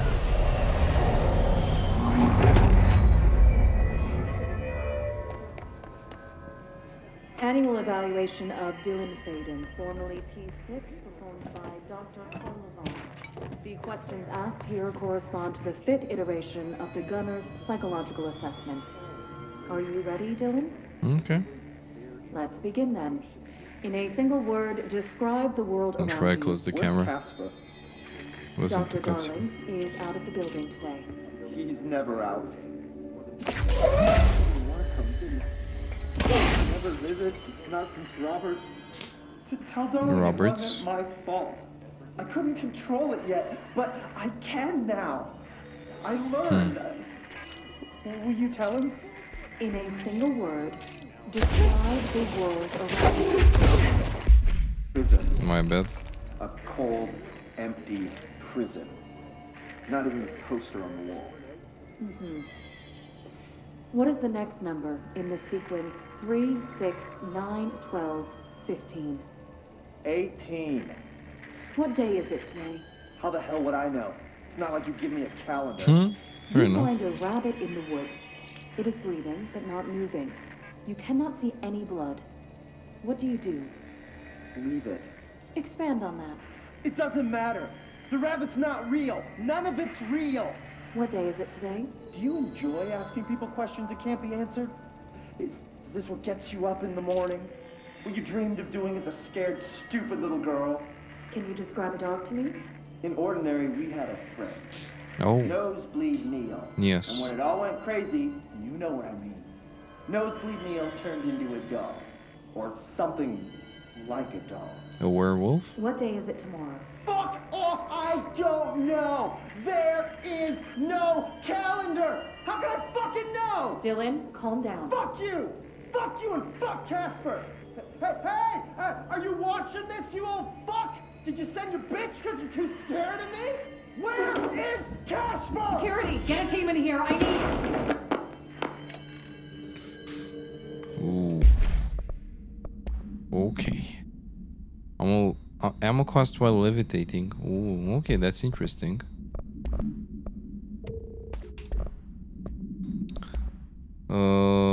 Ordinary stage 2, Sled Hill Cave. After what happened at school to Mistress Chester, we started spying on Tom and saw where they took the projector.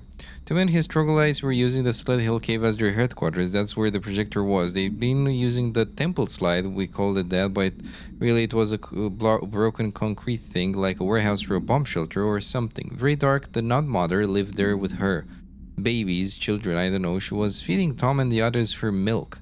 They were changing into little monsters. We called them dung monkeys. Unconfirmed existence of additional slide designation temple. Unconfirmed existence of supernatural entity designation Nut Mother. Okay. Multimedia, Dylan evaluation, which we'll listen to already. And okay. I feel we did good progress today. Like we explored the Transit Corridor South, Prime Candidate Program, the turntable, kind of. Now we have ordinary AWE 4 more areas. 5 more areas. Which, yeah, we'll mostly finish. We'll surely finish them next stream. And I'm gonna do next stream the side mission with